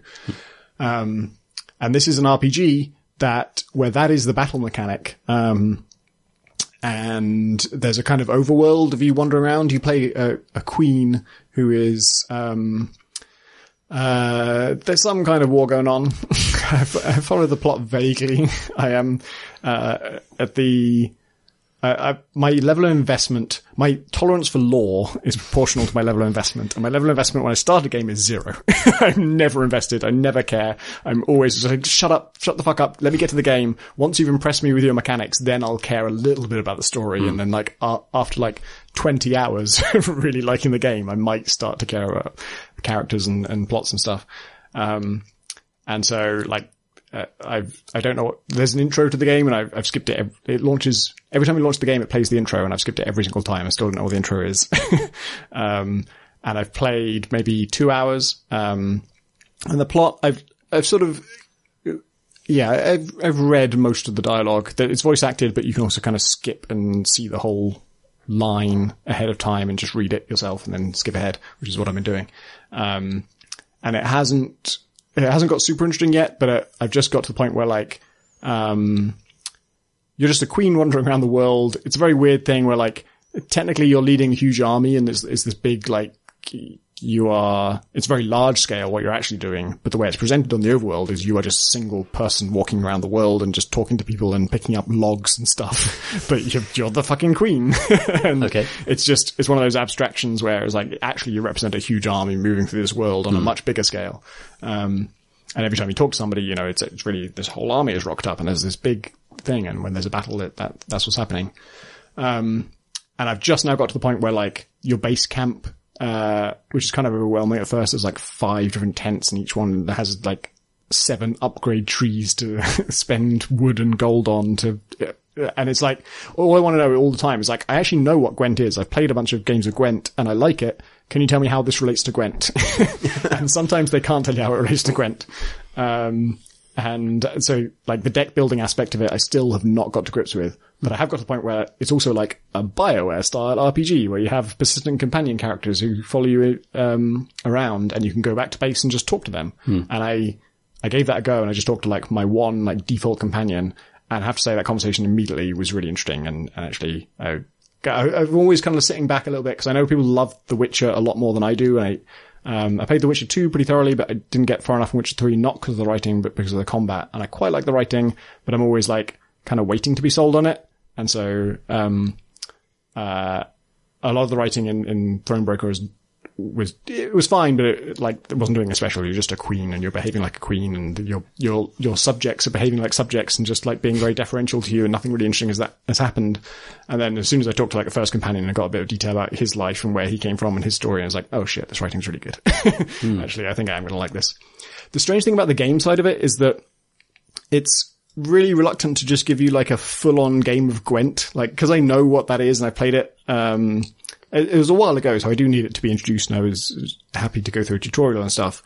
But they still haven't. There were like 2 games of Gwent you play very early on, and it feels like it's going to be a really good lead-in because the first game is like it's super easy and it introduces the concepts. There's only 2 rows, and that's true of all of the games I've played so far. So I'm assuming the 3rd row gets added later on. But the first game is very, very easy, and then the second game is probably unwinnable, or at least, sorry, you can win it, but the first round, I think, is probably unwinnable. Like, the enemy has some special ability where they can copy your most powerful character, and you're given a super powerful character, and so they just get to win. And that's to teach you can lose a round of Gwent, and you can still win overall, which is great, because I already knew that concept, and it was good to have that introduced. And then no match I've played since then. Like, I've played like 5 or 6 battles since then. Every single one has been a single round. And every single one has had special rules of like, you must kill this enemy, you mustn't lose any of your guys, you must do this, you must do that. And it's, in a way, it's kind of impressive that Gwent is flexible enough that it supports that. You can make interesting puzzles out of it. You can make, weird one-off story battles out of it. But I'm just kind of itching for it to like, just let me play Gwent. I really like Gwent. I don't want to play these special cases. And particularly like right at the start of the game when they've just started to introduce Gwent and this idea of the 3 rounds and how you can throw one in order to win the other 2. That's really interesting and cool. And then it just hasn't gone back to it. It's just been like 5 or 6 battles of here's a weird special case where all of your enemies are drowned guys and they, if they have an even number of health, they switch rows and attack you. If they have an odd number of health, they can't do anything. And so you've got to figure out a way to make them all have odd numbers of health, but then also you have to kill them all, and also you can't lose anybody. And it's just a like very abstract, weird puzzle. And yeah, like every round, there have been some more conventional battles, but still only just 1 round. You're just trying to make a bunch of units. Gwent is also kind of a strange game in that the units all have these abilities that can attack each other, and you get, particularly in these special one-off battles, you're trying to kill a certain unit or you're trying to do some special objective, you get very engaged, like, okay, this unit kills that, and I'm going to do this much damage this turn, and if this guy's got 8 health, I've got to find a way to do 8 damage at some point. And that's actually not Gwent. Like, Gwent is just make your number bigger than the other guys. You don't need to kill anyone. You could just put a bunch of stuff on the board, and if how much stuff you put down is bigger than how much stuff they put down, nobody needs to die. It could just be like, well, I won. I got a higher number. Like, the actual battle never has to happen. It's just, there are a bunch of units that do attack, and if you can use those attacks to reduce their number more than it reduces your number, then you win. But these battles have been focused on like, you've got to kill someone and you've got to do this and you've got to do that, which is very like conventional combat focused. And so like I've just played a battle where it's still a special case because it's only one round, but there was no special victory condition. So it's just get the higher number than the other guy. And it was kind of weird to realize like everyone I put down, now that I put them down, they can't do anything.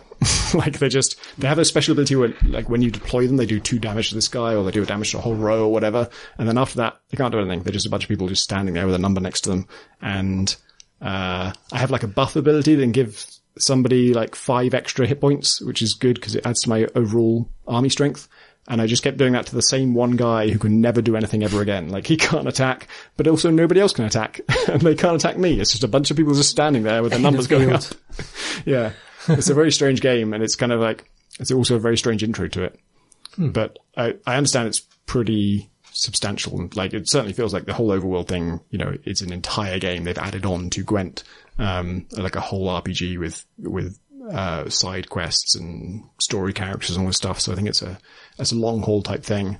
And I'm pretty interested in playing more and getting to like the meat of it, but it's a strange way to introduce it. Have you played the Banner Saga at all, Tom? Yeah, briefly, the first one. Does it feel kind of similar in the way that the companions work? It looks like the Banner Saga. That was my first thought. I can't remember. I remember the combat from the Banner Saga, but I don't really remember the in-between bits as much. There's a lot of walking from place to place. Right. With the banner. Like people chatting to each other, and there are kind of moments where companions come up to you and you have like text conversations with them and stuff. Yeah, the exchanges with people I encounter on the road have all followed the format of like, I walk up to them, they say something that's in some way offensive, and then all of my like lackeys go, "What the fuck? How can you say this? The Queen will murder you all! Like, this is disgraceful." And sometimes I agree with them, and sometimes I don't. It's good to be a queen. Yeah, yeah. The character you're playing is. I'm very interested to see where it goes because so far, I don't know. You're given the opportunity to kind of express yourself in several different ways, but one of them is to kind of be the more reserved and kind of, actually, it was in this companion conversation that I really liked, where through asking this guy about his history, she kind of revealed he used to work for your husband or your father? I can't remember. But the previous king, he worked for and, who's now dead. And, as soon as he mentions that he used to disparage the king, and he really regrets it, one of the options you can chime in with is like, yeah, that guy he was known as the courageous, but he wasn't known as the cunning. And there's a reason for that. And that immediately establishes your character as kind of like more of a thinker and more like not so much about doing the bold, heroic, brave thing and more about strategizing. And so there's been a few hints like that make me kind of interested in this character. Yes, the world of Witcher, as far as I've experienced it through Witcher 3 specifically, there's like quite a lot of politics, like mixed in with the kind of supernatural stuff. Yeah, that's one thing I like about the story actually. They're like, I fought those drowner things, which are kind of supernatural, but everything else has just been soldiers. Just like there's this other faction who are trying to, there's some bandits and there's some people who are impersonating your people. And then there's an enemy nation that's moving against you and it's all just political. And that's actually more interesting to me. Yep. That sounds cool. I want to try that. Yeah. Yes. Really liked Banner Saga as an iPad thing. I'd be interested to see if Thronebreaker has a kind of Destiny like that, because I quite liked it as a sort of sit on the sofa and play for sure. experience. Banner Saga 3, is the final part of the series, I think, came out this year, and I've still not played. Yeah. So, they brought the entire series out on Switch, I think, which is also a good platform for that. That's a good package. Yeah. What have you been playing, Alex? I've been playing a lot of Roblox. A lot of Roblox, because I'm doing a thing about Roblox. I've been playing hundreds of games, tens of games. It feels like hundreds of games. I probably played downscale dramatically. I think I played 41 different games of Roblox over the last few weeks. I've been writing about them, and it's been interesting. I've always found Roblox fascinating because it's very quietly fucking enormous, you know. Because when you say you play games of Roblox, you don't mean like matches of a single game called Roblox. You mean games made within built Roblox. in Roblox, yeah. So what is Roblox like? So Roblox is fundamentally a game-making platform, really, basically. If you want to play games, you go to the Roblox website, you download a client, which is very, very slimline and sort of fast to load and small scale. You click on a link in your browser and the client launches and runs the game. It's downloading the game on the fly.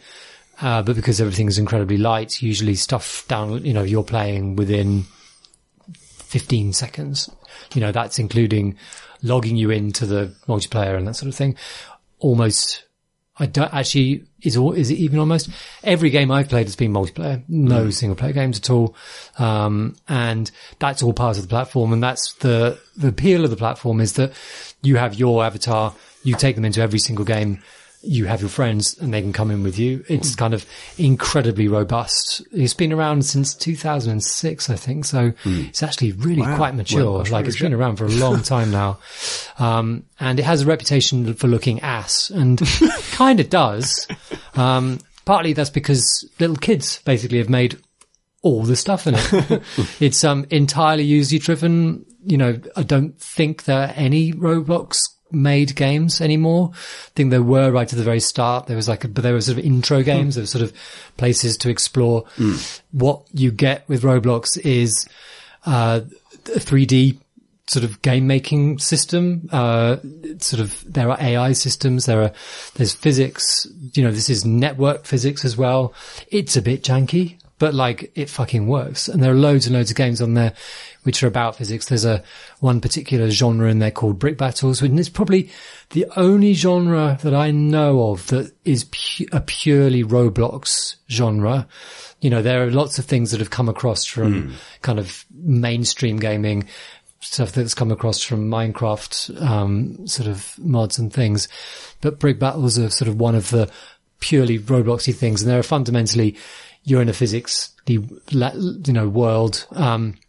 You have bombs and rockets and that sort of thing, and everything blows up and everything goes mad and the physics jank starts because everything is physics and therefore it's all being networked across 24 players and therefore it's a fucking mess. And that's part of the appeal, I think, to a lot of the kids because it's, things ragdoll out of control and it's all funny. What I've been playing it on and off for the past few years. My son was playing it a bit and that kind of thing. But this time around for this project I've been working on, the quality of stuff that people are making is surprisingly good. The last sort of proper look at it, I was really surprised that people were making full featured kind of Battlefield games, where it was basically a complete clone of a Battlefield, and it was surprising that it worked. A large Battlefield with, I can't remember how many players, 32 players or something, captured, lots of guns, lots of attachment stuff, and it all worked, but it was pretty janky. And you could see a lot of the hacks they were using to make, the Roblox kind of fundamentals twist into, being something different. So you could feel how it was hacked to make you be able to view down your sights and that kind of thing. So today I was playing, a clone of, Counter-Strike, terrorist mode. What's that mode called? Where you've got the bomb, you're placing the bomb. Diffuse. Diffuse. Yeah. And this game, smooth as fuck.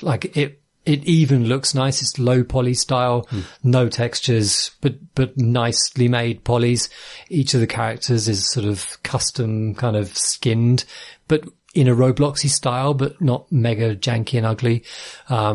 The transitions between levels, you start the level in a helicopter. You don't see outside, but it's all styled. The audio design is well done, so it feels really smooth, and there's, it leads you through the systems really nicely. Using your gun, it's got all of the stats that you expect with your gun, with kind of aiming time and kind of bullet velocities and stuff. It's all there. And it's pretty fucking remarkable that and this is all running in Roblox in a game that I was, playing within, from going on its website, on its webpage and clicking play to playing within, sort of 20 seconds and for free. The matchmaking is incredibly quick. You're in a full sort of fully, filled party within, moments as well. It's pretty amazing.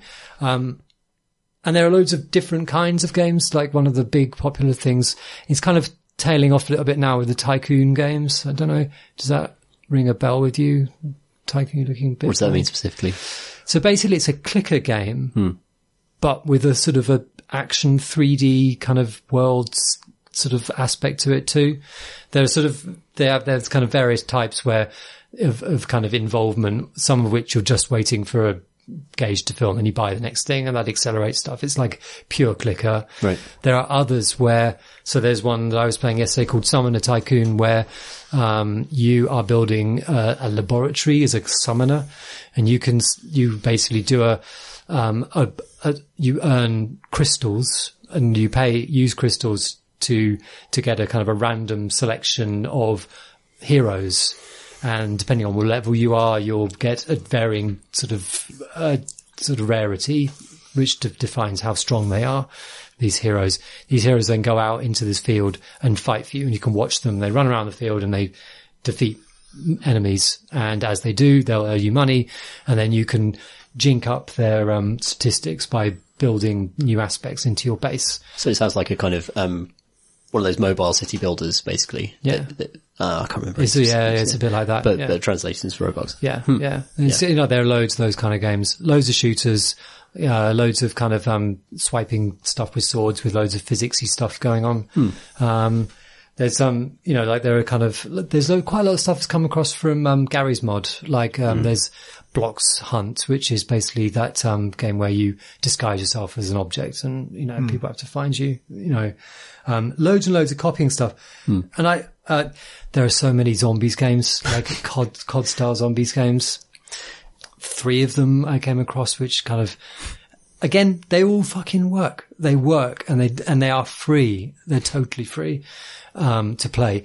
And which of course is where the problem kind of, for me, kind of sets in because it is, so all of these games are made by, people, like mostly kids, teenagers, and they can make money, by, featuring in-game purchases using, Robux, they're called. It's like an in-game currency and you can buy Robux for real money and they get a kickback. They can sell Robux for money back. I can't remember what the exchange rate is, but it's something like 25 cents for 500 Roblox or something like that.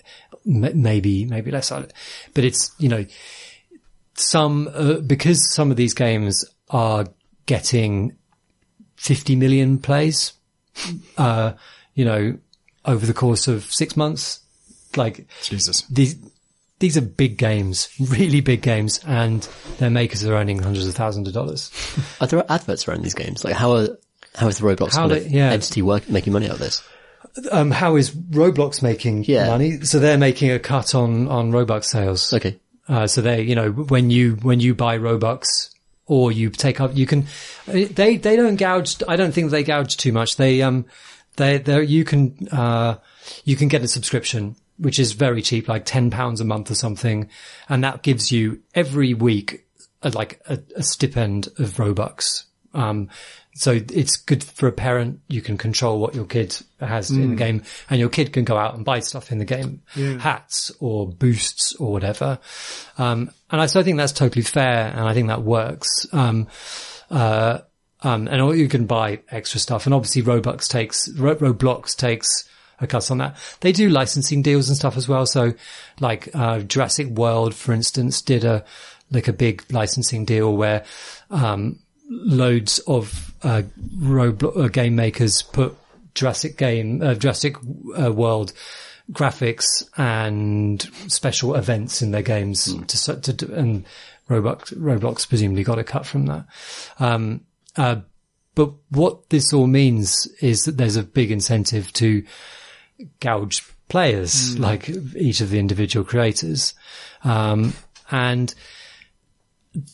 at the very best, I think that it's normalizing the free-to-play monetization hell. It is completely normal for a game to be utterly unfair to anyone who doesn't want to pay any money. the fact that I don't think it's that the fact that not that much money is changing hands isn't really the point. It's the fact that there's it is normalizing an expectation for games that you have to kind of put some money in, in order to be able to play at the same standard as everybody else. And that's just makes for a shit game. Not shit enough for people not to play them, because they're free, and like their friends are playing them, and therefore, they succeed anyway. At worst, it means you just get these shithole games, which is constantly putting up, pop-ups, asking you to buy this and that. Would you like this booster? Would you, and there's a certain ceiling to what you can be able to do in the game because there's so much of it that's gated off. But despite that, there's amazing stuff being made by evidently really fucking clever people, young. I really like to go to a convention Roblox does every year, where they invite, a number of kind of premiere makers to, as a sort of like a workshop session where they jam together and work out games, and presumably the Roblox people learn from them and they try to get values into these makers who then presumably sort of, because they're well regarded in the community, sort of propagate them further. It'd be fascinating to go there. I came across like this group of makers. It's so strange. It's like a culture, like the huge culture that works even outside of YouTube culture and other kind of more mainstream kind of, online cultures, where this house, there's a group of really premier, Roblox, makers, like, who are earning shitloads of money. One of them bought himself a Tesla, for instance, and they all live together in a house and they're making games together in this house. Like, it's somewhere in California. And this is also a reality show, because it could be. Well, they want it to be, because they've been videoing themselves on YouTube. And it's fucking terrible videos. Because you'd watch them and you'd think, you bunch of chances. Like, there's like one of the videos is, we went on our little scootery thing in the night and then we made a noise and the neighbors didn't like it. And it's just the shittest video in the world. And you sort of think, chances. And it just happens that they're earning hundreds of thousands of dollars and they have millions of fans on Roblox and nobody fucking knows. And they don't look the part. They don't act the part. I just want to understand them. And it's fascinating, because then I started I get a bit obsessive occasionally about, looking at Steam charts and to see how many people are playing the games that I'm interested in, the games that are being feted in the press that we work in, the games that we are so small. They are so niche compared to this stuff. And Steam seems so important to us. And next to these other, Fortnite and, and Roblox, it doesn't seem so important. Yeah. And, these Roblox makers, they are totally tied into a platform. They are utterly that's what's going to beholden. That's There's nothing, and they're learning and expertise which is so specific to so much of what they know is about getting around Roblox's limitations.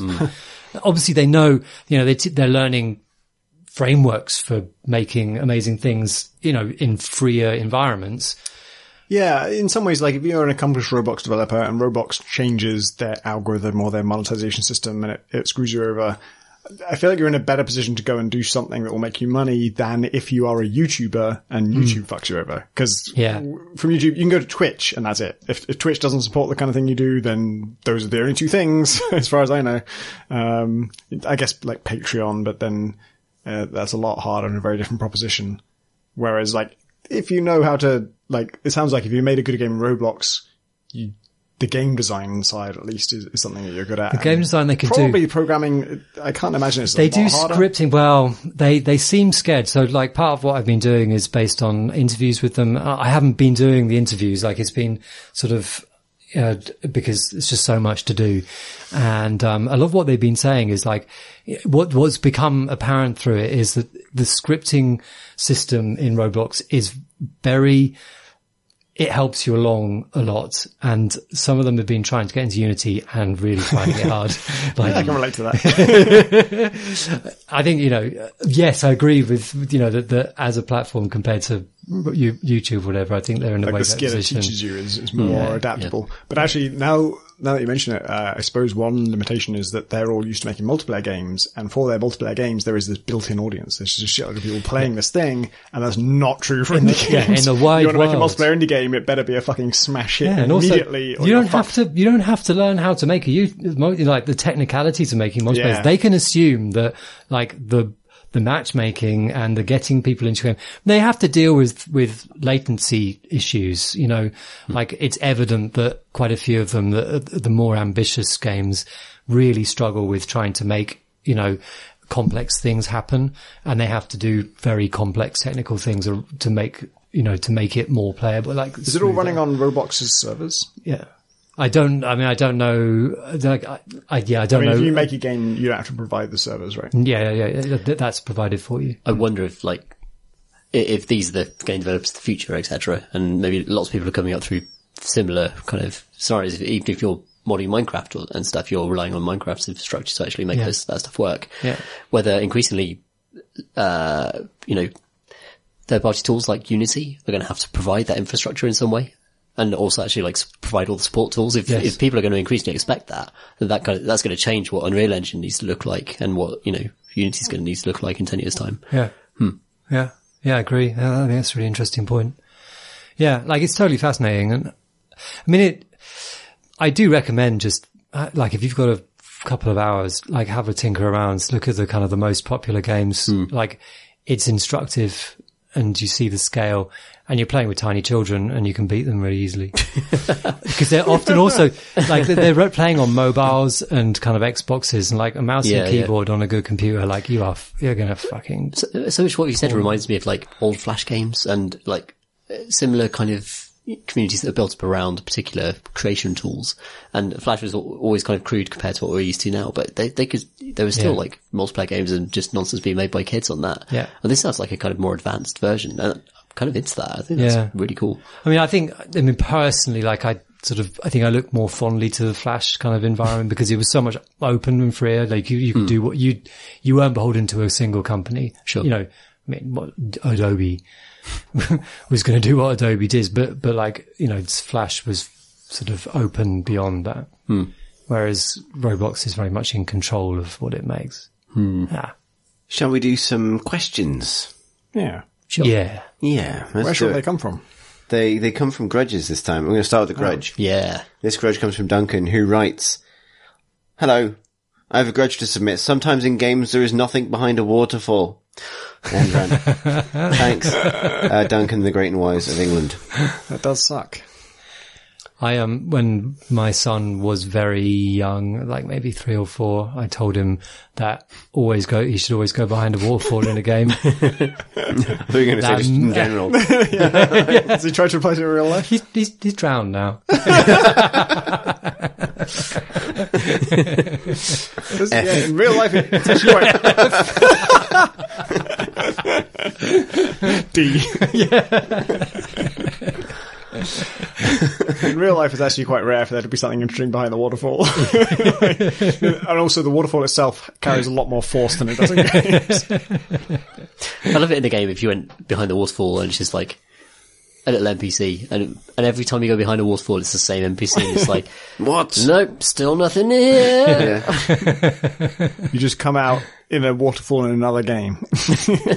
Oh wow, that's a good game jam. Yeah, that's your transition point. Your World War II tank goes through a waterfall. Oh, no. You come out in a different era of war. Not the plot tank. You wake up in your Forza Horizon. Driving the roast in a tank. We're trying to cross too many threads at the same time, but even though it's only 2 threads. Yes, that's a good grudge. It's a very good grudge. Our next email, comes from Zoe, who writes, "Hello, pod friends. I recently had a lovely margarita-fueled conversation with some friends. about the puzzles in Obra Dinn, where we discovered that we had solved the majority of the deaths with entirely different methods. What is your most memorable moment of solving a puzzle in a way a game didn't expect, or in an entirely less logical way than someone else? Thanks as always for the pudding joy, Zoe. Yeah, you and I, Alex, had a little bit of a back and forth with Opus Magnum, right? Yeah. There's mine's Zachtronics as well. Early puzzle. It's in the tutorial section actually, called Stabilized Water.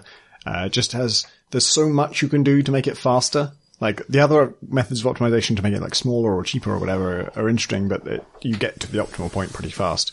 But to make it faster, like I was on like 55 or something, and I think you did like 42, and I was like, shit, I've got to beat Alex. So I managed to get like 35 or something, and then my friend Kevin had like 15. What the fuck? How do you get 15?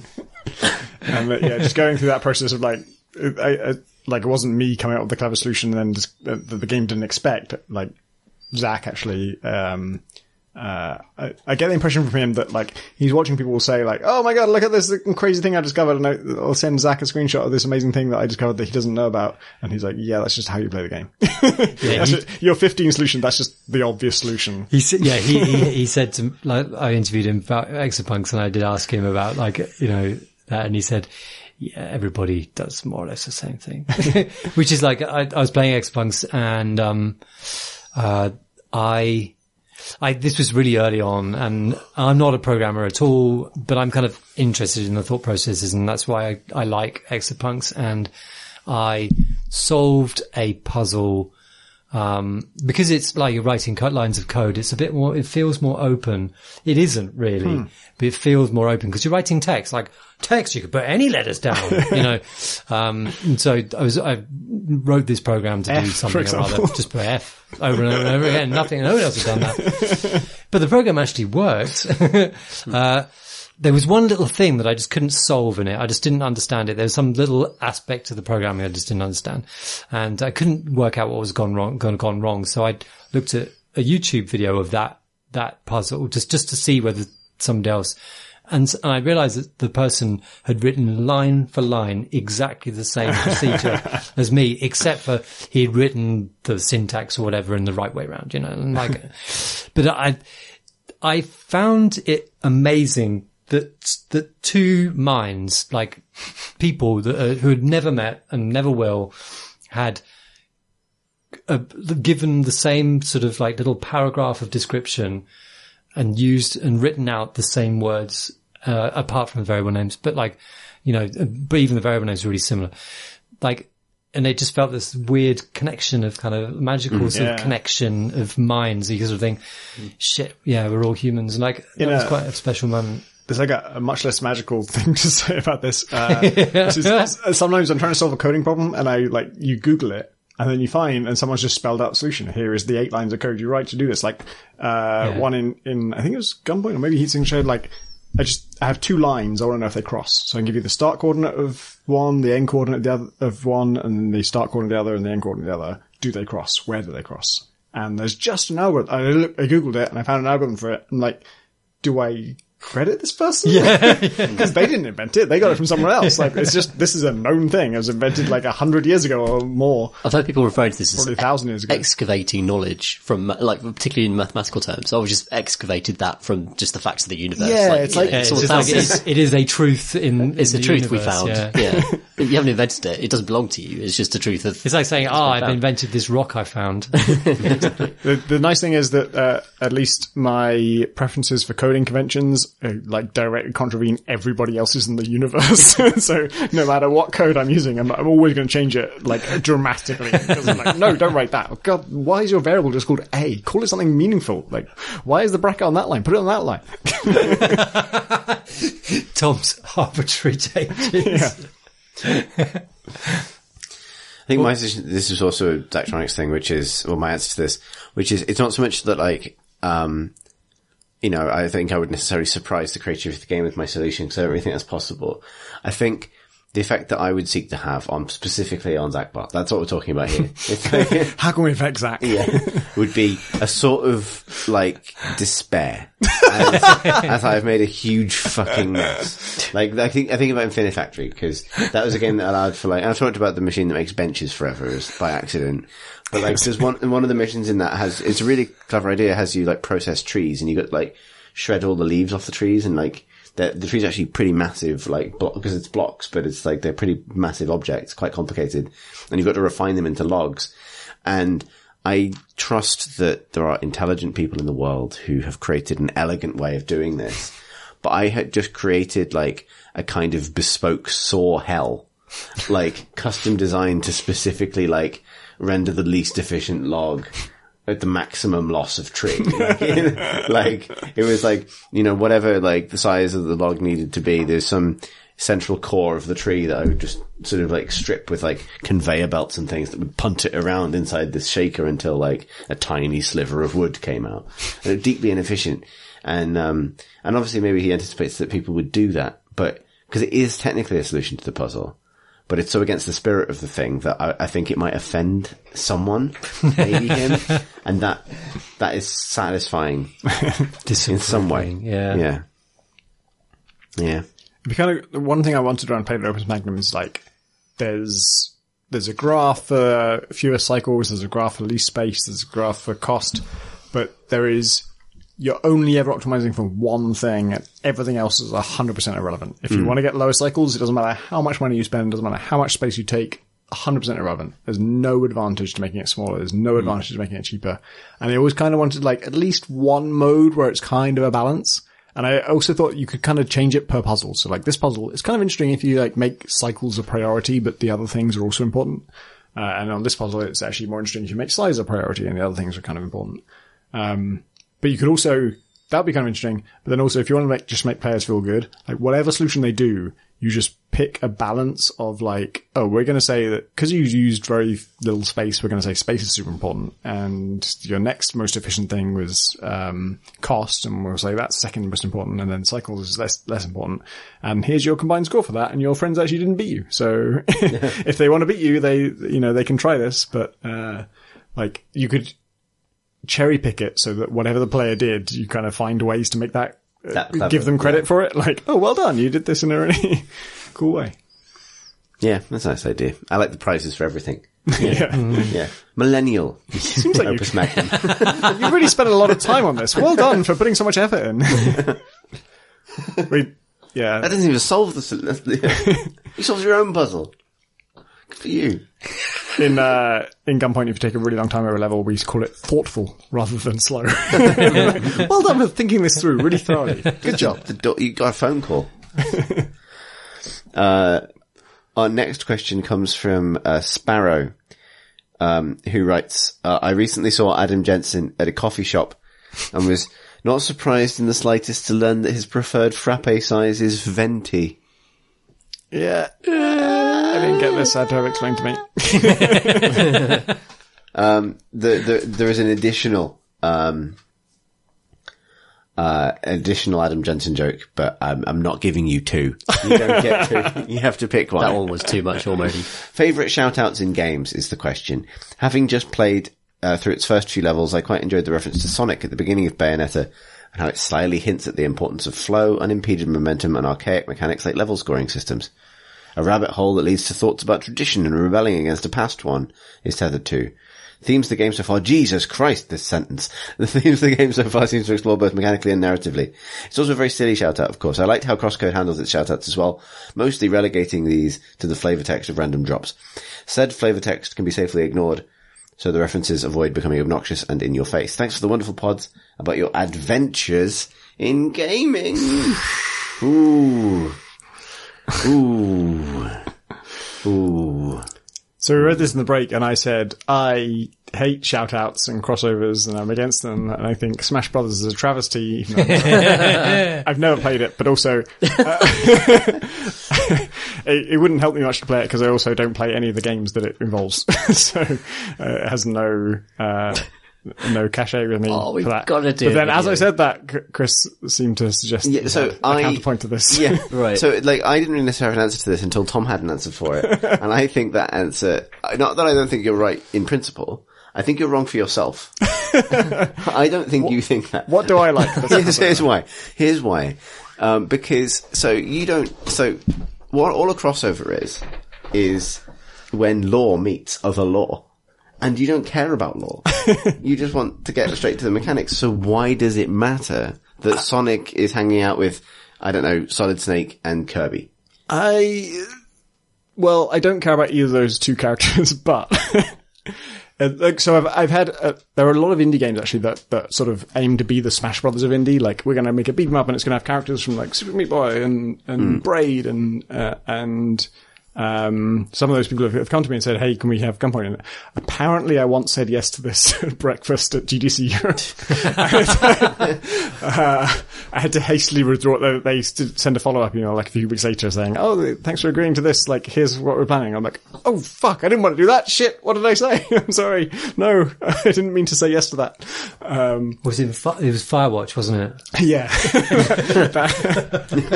that mash-up beat 'em up. Of the indie world. And I don't know, I just like I feel like each character was built for the universe they're in and that they make sense in that universe and they don't make sense in the other universe. Like, But making sense in the universe is law, Tom. well, so Yeah, I think you've pointed out something. There are lots of games. Very interesting. lots of games where I don't care about the law because I don't like, it just failed to engage me. It's not that I inherently don't care about any story or character or fiction or universe or anything. You said earlier they have to work for it, right? Like a game, you don't care by default. You want to get straight to the mechanics. Yep. So how is this different?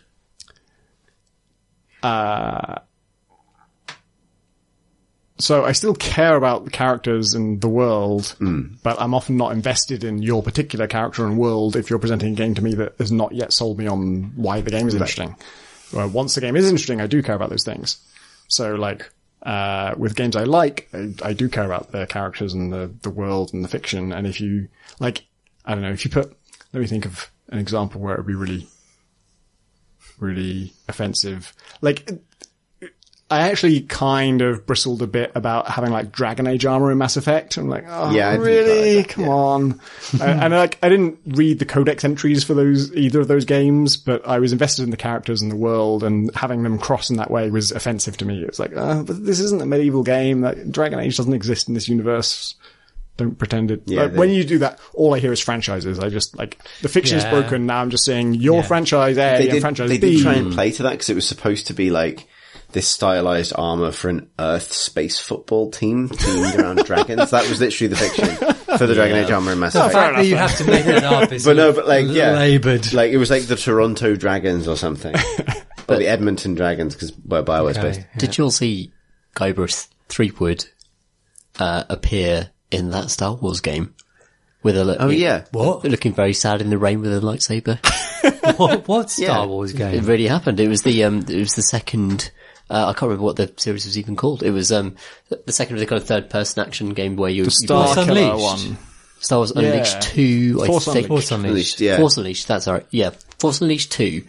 I think it was the second one. Had Guybrush Threepwood as kind of bonus crossover character because Lucasfilm, right? Like, yep. It's all the same universe. Yeah. Just mash those I mean, that stuff that, like, I think I've never really played Smash Brothers, but like, it's just a big old cauldron full of box of toys. Yeah. All in Nintendo settings are a box stuff. of toys. It's like, I would argue, like, in some ways it's barely a crossover because all Nintendo stuff is kind of like that. Yeah. But, like, even Blizzard are really going big on this now. Yeah. Like Heroes of the Storm. Is that the name of the game, or is it just a series of words? Both. They're Smash Brothers, I guess. It's crossover all their games, and they don't try and merge the fictions. It's just they have now. Oh, really? Yeah. Oh dear. See, Yeah, that's the wrong thing to do. They've added their first characters that are exclusively from Heroes of the Storm. Oh, right. But they had to give them some sort of narrative background. The franchise Nexus. Is that a town outside Swindon? Yeah. From the really big roundabout. They're cosplayers from near Swindon. No, yeah, exactly. I don't think it's, well, I mean, you know how I feel with Blizzard storytelling. Like it's weird because I quite like Smash, and I like Smash. In most of the kind of games coverage community I'm in, like I feel like a loner for liking Smash. Really? Yeah, I thought I know my Twitter feed's full of Smash fans. Like, Twitter loves Smash, but like, so it's because whenever you think of Smash, you just think of Tom's disapproving face. It's because I spend all day every day just bad-mouthing Smash on Twitter.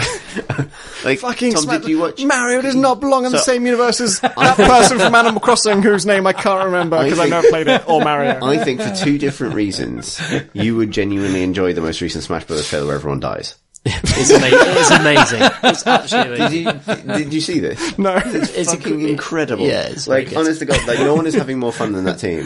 The trailer opens with all of the characters from all of the video games stood on a cliff, talking to each other about how they might not survive this. It's so good. And meanwhile, giant hands descend from the sky that are flanking a huge kind of like cosmic entity.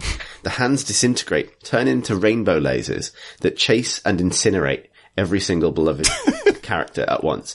And there's loads of moments of little visual wit in it. Like Solid Snake just tries to hide in a box and gets completely annihilated by it. There's a moment where Sonic slows down just slightly to try and help Pikachu, and they both get fucking killed. And like Captain Falco tries to get in his car, gets fucked up completely or whatever. Like the F-Zero car. Like you see the bird one whose name I've completely forgotten from Star Fox. The Birdo. Not Falcor. Is it it's Falcor? It's Birdo, yeah. The one who survives is a joke, is a Smash joke in and of itself. Yeah. I'm not sure I want to.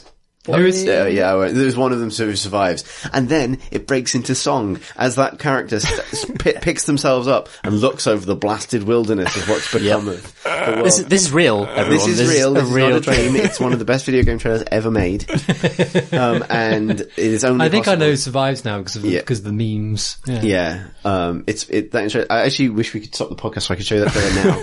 It's fucking remarkable. Yeah. Can anyone tell me about Kingdom Hearts? That's a whole different general thing. Like I am. This is something lost. that completely passed me by. I have friends my age who swear by it, and I think we're playing PlayStation games at the right time. Yeah. This seems like I seriously don't give a twinkly fuck. To me, an almost more offensive transgression of my like don't cross the universes thing, because like they cross the universes, but it's also like really story driven and like it's just the idea of a fucking complex square fucking RPG like Blando fucking Blando Calrissian, which is now a Disney property, like occupying the fucking stage with Goofy. What if Mickey Mouse had beef with Sephiroth? Yes. Thing is, people love it, and I never want to like harsh anyone's melon. Exactly. You know, like sure. Like because obviously, like it could be really fun. Because I think also like it's almost a test, right? It's like is the thing you like more absurd than this? And I can't with any comfort, any degree of confidence say no. I really want to play it. It sounds so berserk that that's why I like Smash as well. Like it's just smashing all these things together. In a weird way, I think I maybe more like I know for sure I'll never want to play it, never want anything to do with it. But I don't resent anybody liking it. I think partly because it's so like on its sleeve, like it's just all of the things that are absurd and wrong about it are just inherently the concept. But everyone who likes it is 100% invested in that. To an extent, but have you read the plot? It is as insanely in depth as any Square thing, which takes itself really seriously. There are characters. There's real grief and God knows what. It doesn't make any sense. Like, that's what's amazing about it is like I really don't know a lot about it, but I saw a bunch of Kingdom Hearts 3 when I was hanging out with the PlayStation Access team to do Cyberpunk stuff at EGX because they had a stage thing, and it was kind of incredible because watching it from my perspective is like watching what video games must look like to someone who has like the lowest possible opinion of video games. Yeah. Like, this is like a really weird pastiche of things that just don't go together at all. Like, the level I saw was the Toy Story level.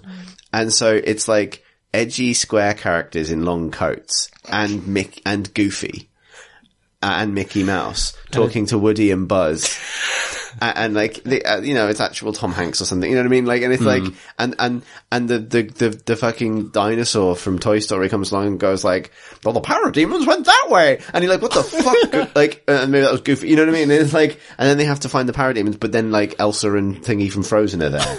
And it's like, this is like, I just turn to ash. Blow away.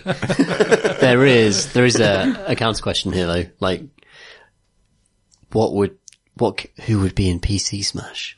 Oh wow! It's a big question. Into the breach. Is it too big for this podcast? The mechs or the characters? A mech and a character. Like, obviously a Deus Ex-Man. Obviously a Gordon Freeman. Jenston. Yeah, obviously. Old Jenston. Kane from Command & Conquer. Yeah, that's good call. Gordon Freeman just saying nothing. Yeah. Doing nothing. Actually, isn't he already on Smash or something? Oh, you need those kind of surreal ones, so like a Darwinian, like one of, I love how all the PC characters in this so far are very, like, mute and socially awkward characters. Yeah. Like, It's just not a coincidence. looks like a pub car park fight so far. Character like from outside. Skyrim. yeah. But that is some of the stuff in Smash where the faceless the fitness instructor from Wii Fit. I love that as Yeah, it's so addition. good. That's so Like, funny. there's a real sense of football humour. manager. That is yes. the greatest Football manager. Football manager. That is the greatest belongs to crossover us. of all time. Like, yeah, Sonic and All Stars Racing. Surely you like crossovers because of that. I haven't played it yet. I'm open to it. I would say actually the question I mentioned Bayonetta, but Bayonetta's crossovers I think are really good because it's not just references. It's like the fact that the Angel Halos are Sonic rings, and like the whole like Afterburner tribute that kicks in like halfway through that game. It's full of these little nods to other Sega stuff, and it's because it's from like a family of it's consistent within the context of Sega's arcade history for some reason. So I'm fine with it. Actually, I must admit, Gunpoint has an airplane reference in it. And I remember this because somebody specifically said like, oh, it's great that this game doesn't have like meme-like humor and doesn't reference other pop culture things. And I thought, shit, fucking airplanes. Yeah. It's just the don't call me Shirley thing. Oh yeah. Yeah.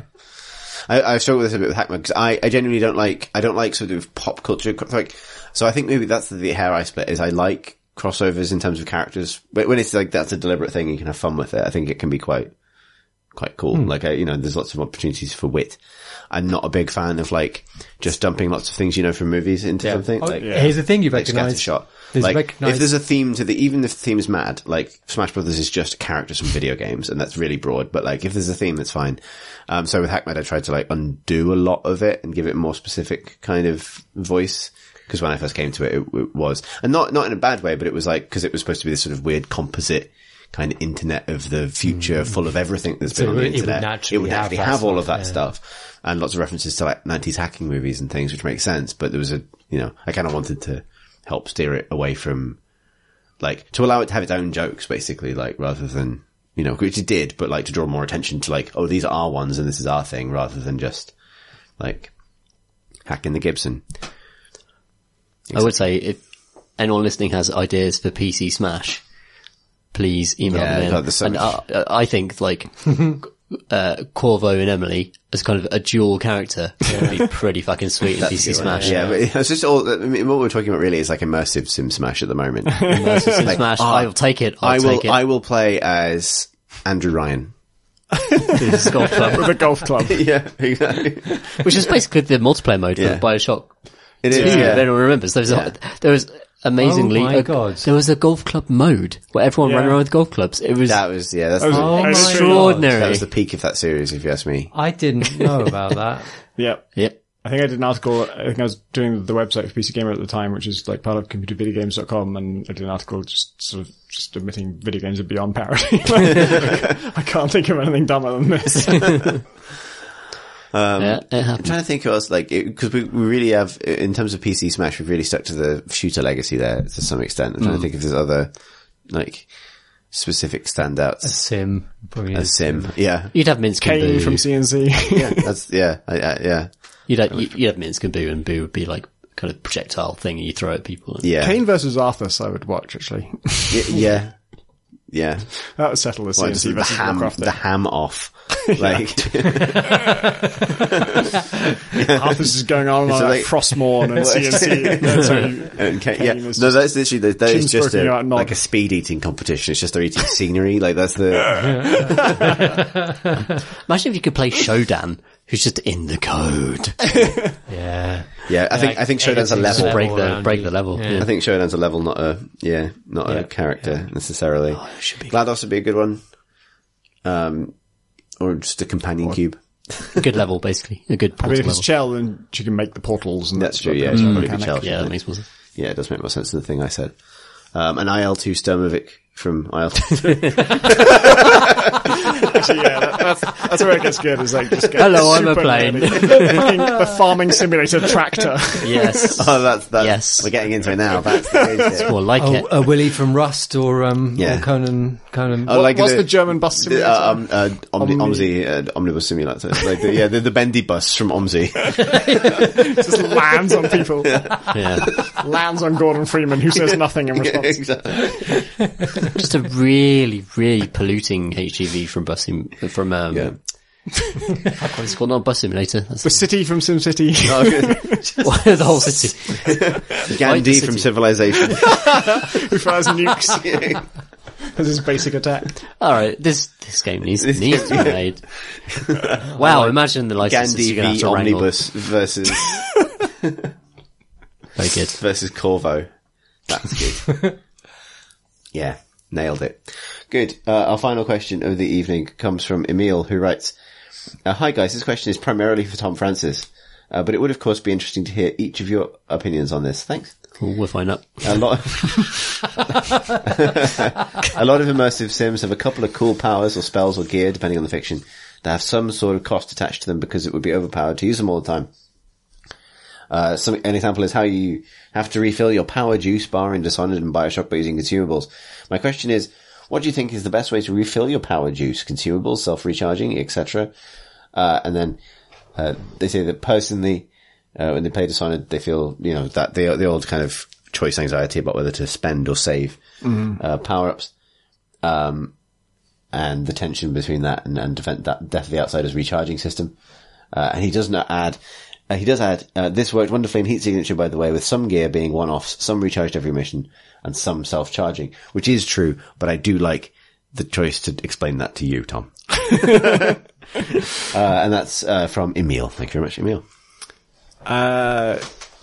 Yeah, this is a subject I'm very interested in. And it's immersive sims very often do have like a universal like mana bar or energy bar or whatever they call it, and it has the drawback of that is that you if you have an ability that's effective, you might as well just keep using that one because everything drains the mana bar, right? If you have like the dual takedown in Deus Ex Human Revolution, it's amazing, but it costs an energy, and so you don't really want to spend your energy on anything else because that's so useful. So you just do that over and over again, which reduces variety.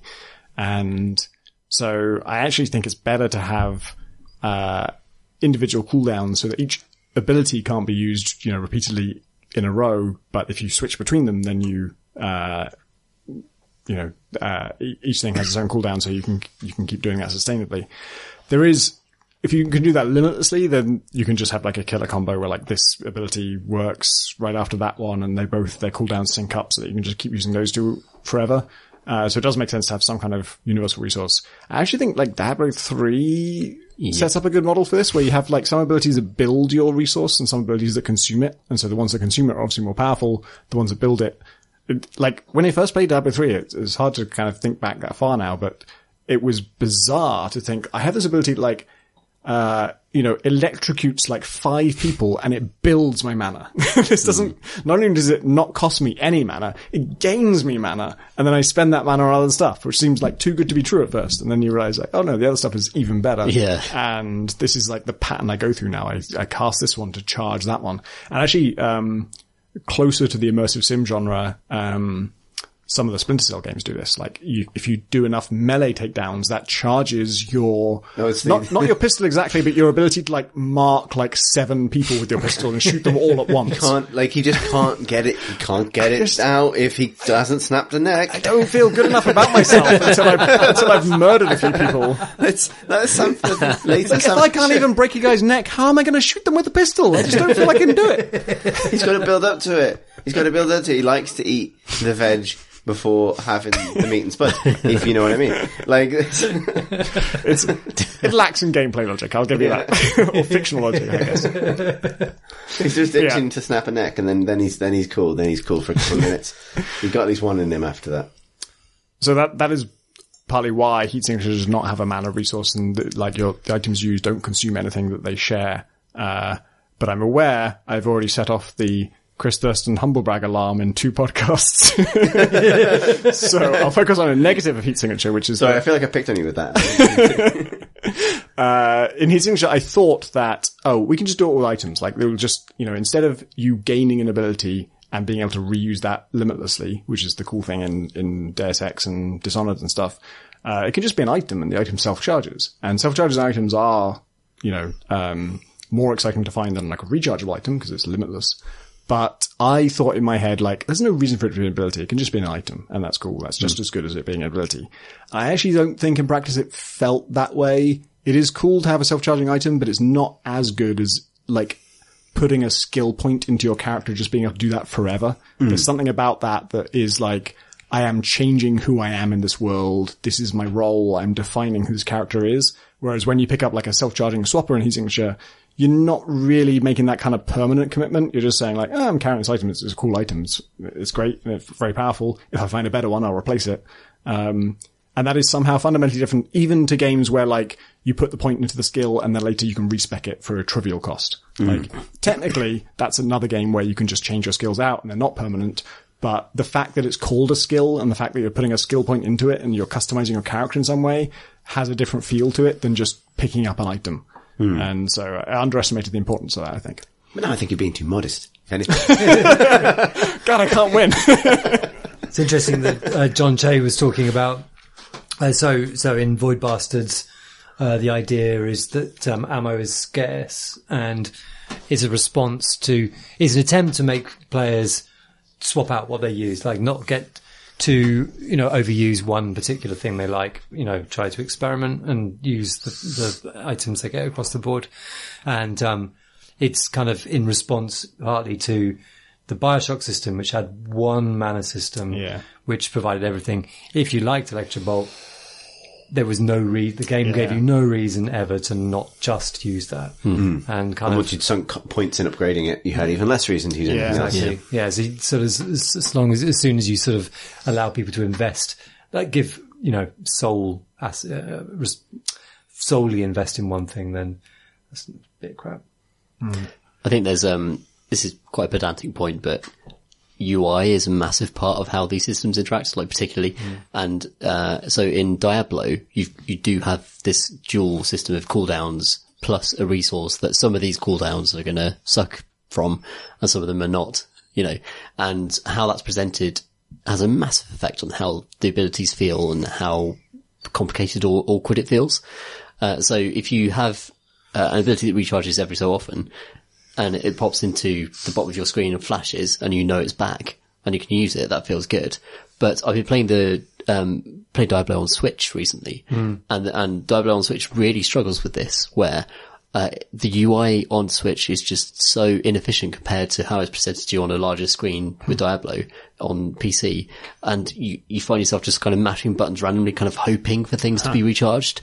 And it has a huge impact on the way that you feel like you're managing your character. You feel like less in control of your character. Even if you've designed a build, just the way the UI displays when stuff is up or down. The system is really nice and it's really complex and like it's a good kind of skill system, but that presentation failure ruins it. It's funny because I played a shitload of Diablo on PS4, which has the same interface as Switch, and I got used to the way that I knew where to look. basically I knew where was it all crammed into the bottom left of the screen? bottom left corner, looking at a little ring, looking at in the bottom left corner. And I got used to it, and I just, because of after BlizzCon, I thought, I was, let's get stuck in. Get a little tinkle back on the PC version, which I hadn't played for a long time. I just didn't know where to look anymore. So you might not normalize to it, but I totally agree with your point. More broadly, like, if you're going to have things recharge or use resource, this is a real problem with Warframe as well, which I've been playing loads recently. It's really hard to see what's sucking your energy away and what's regaining it. And I always want something in the center of the screen that's saying that to me. It's like, but it doesn't have to be the icon flashing up in the middle of the screen, but something that's just like a bump or a glow or something, a little signal that says, something is recharged, and I can glance to the bottom left and say, that's gone, so you can design a beautifully managed kind of resource system, but unless the player is in control of all that information, I don't think it's going to be satisfying. Sorry. P.S. I'm not a game designer. Awesome. Well, that is all of the questions we've got time for. If you'd like to send us a question for a future episode, you can email us at questions@crateandcrowbar.com. You can tweet us at Crate and Crowbar. You can find our website at crateandcrowbar.com, which is also where you will find link to our Discord channel, which is very nice. We have a YouTube channel, youtube.com/Crate and Crowbar. Just podcast on it though, because we keep not doing the other things we say we'll do. We've got a Patreon, patreon.com/Crate and Crowbar. Thank you to everyone who backs us on Patreon. And you may, if you wish, follow us as individuals. I'm on Twitter at @CThurston, that's CTHURSTEN. Hi, Tom Senior. I am at PCG Ludo. I don't really do Twitter anymore, but hello anyway. I'm rotational, ROTATIONAL. That's it, done. And I, Dom F, am at Pentadact, PENTADACT. Thanks for listening.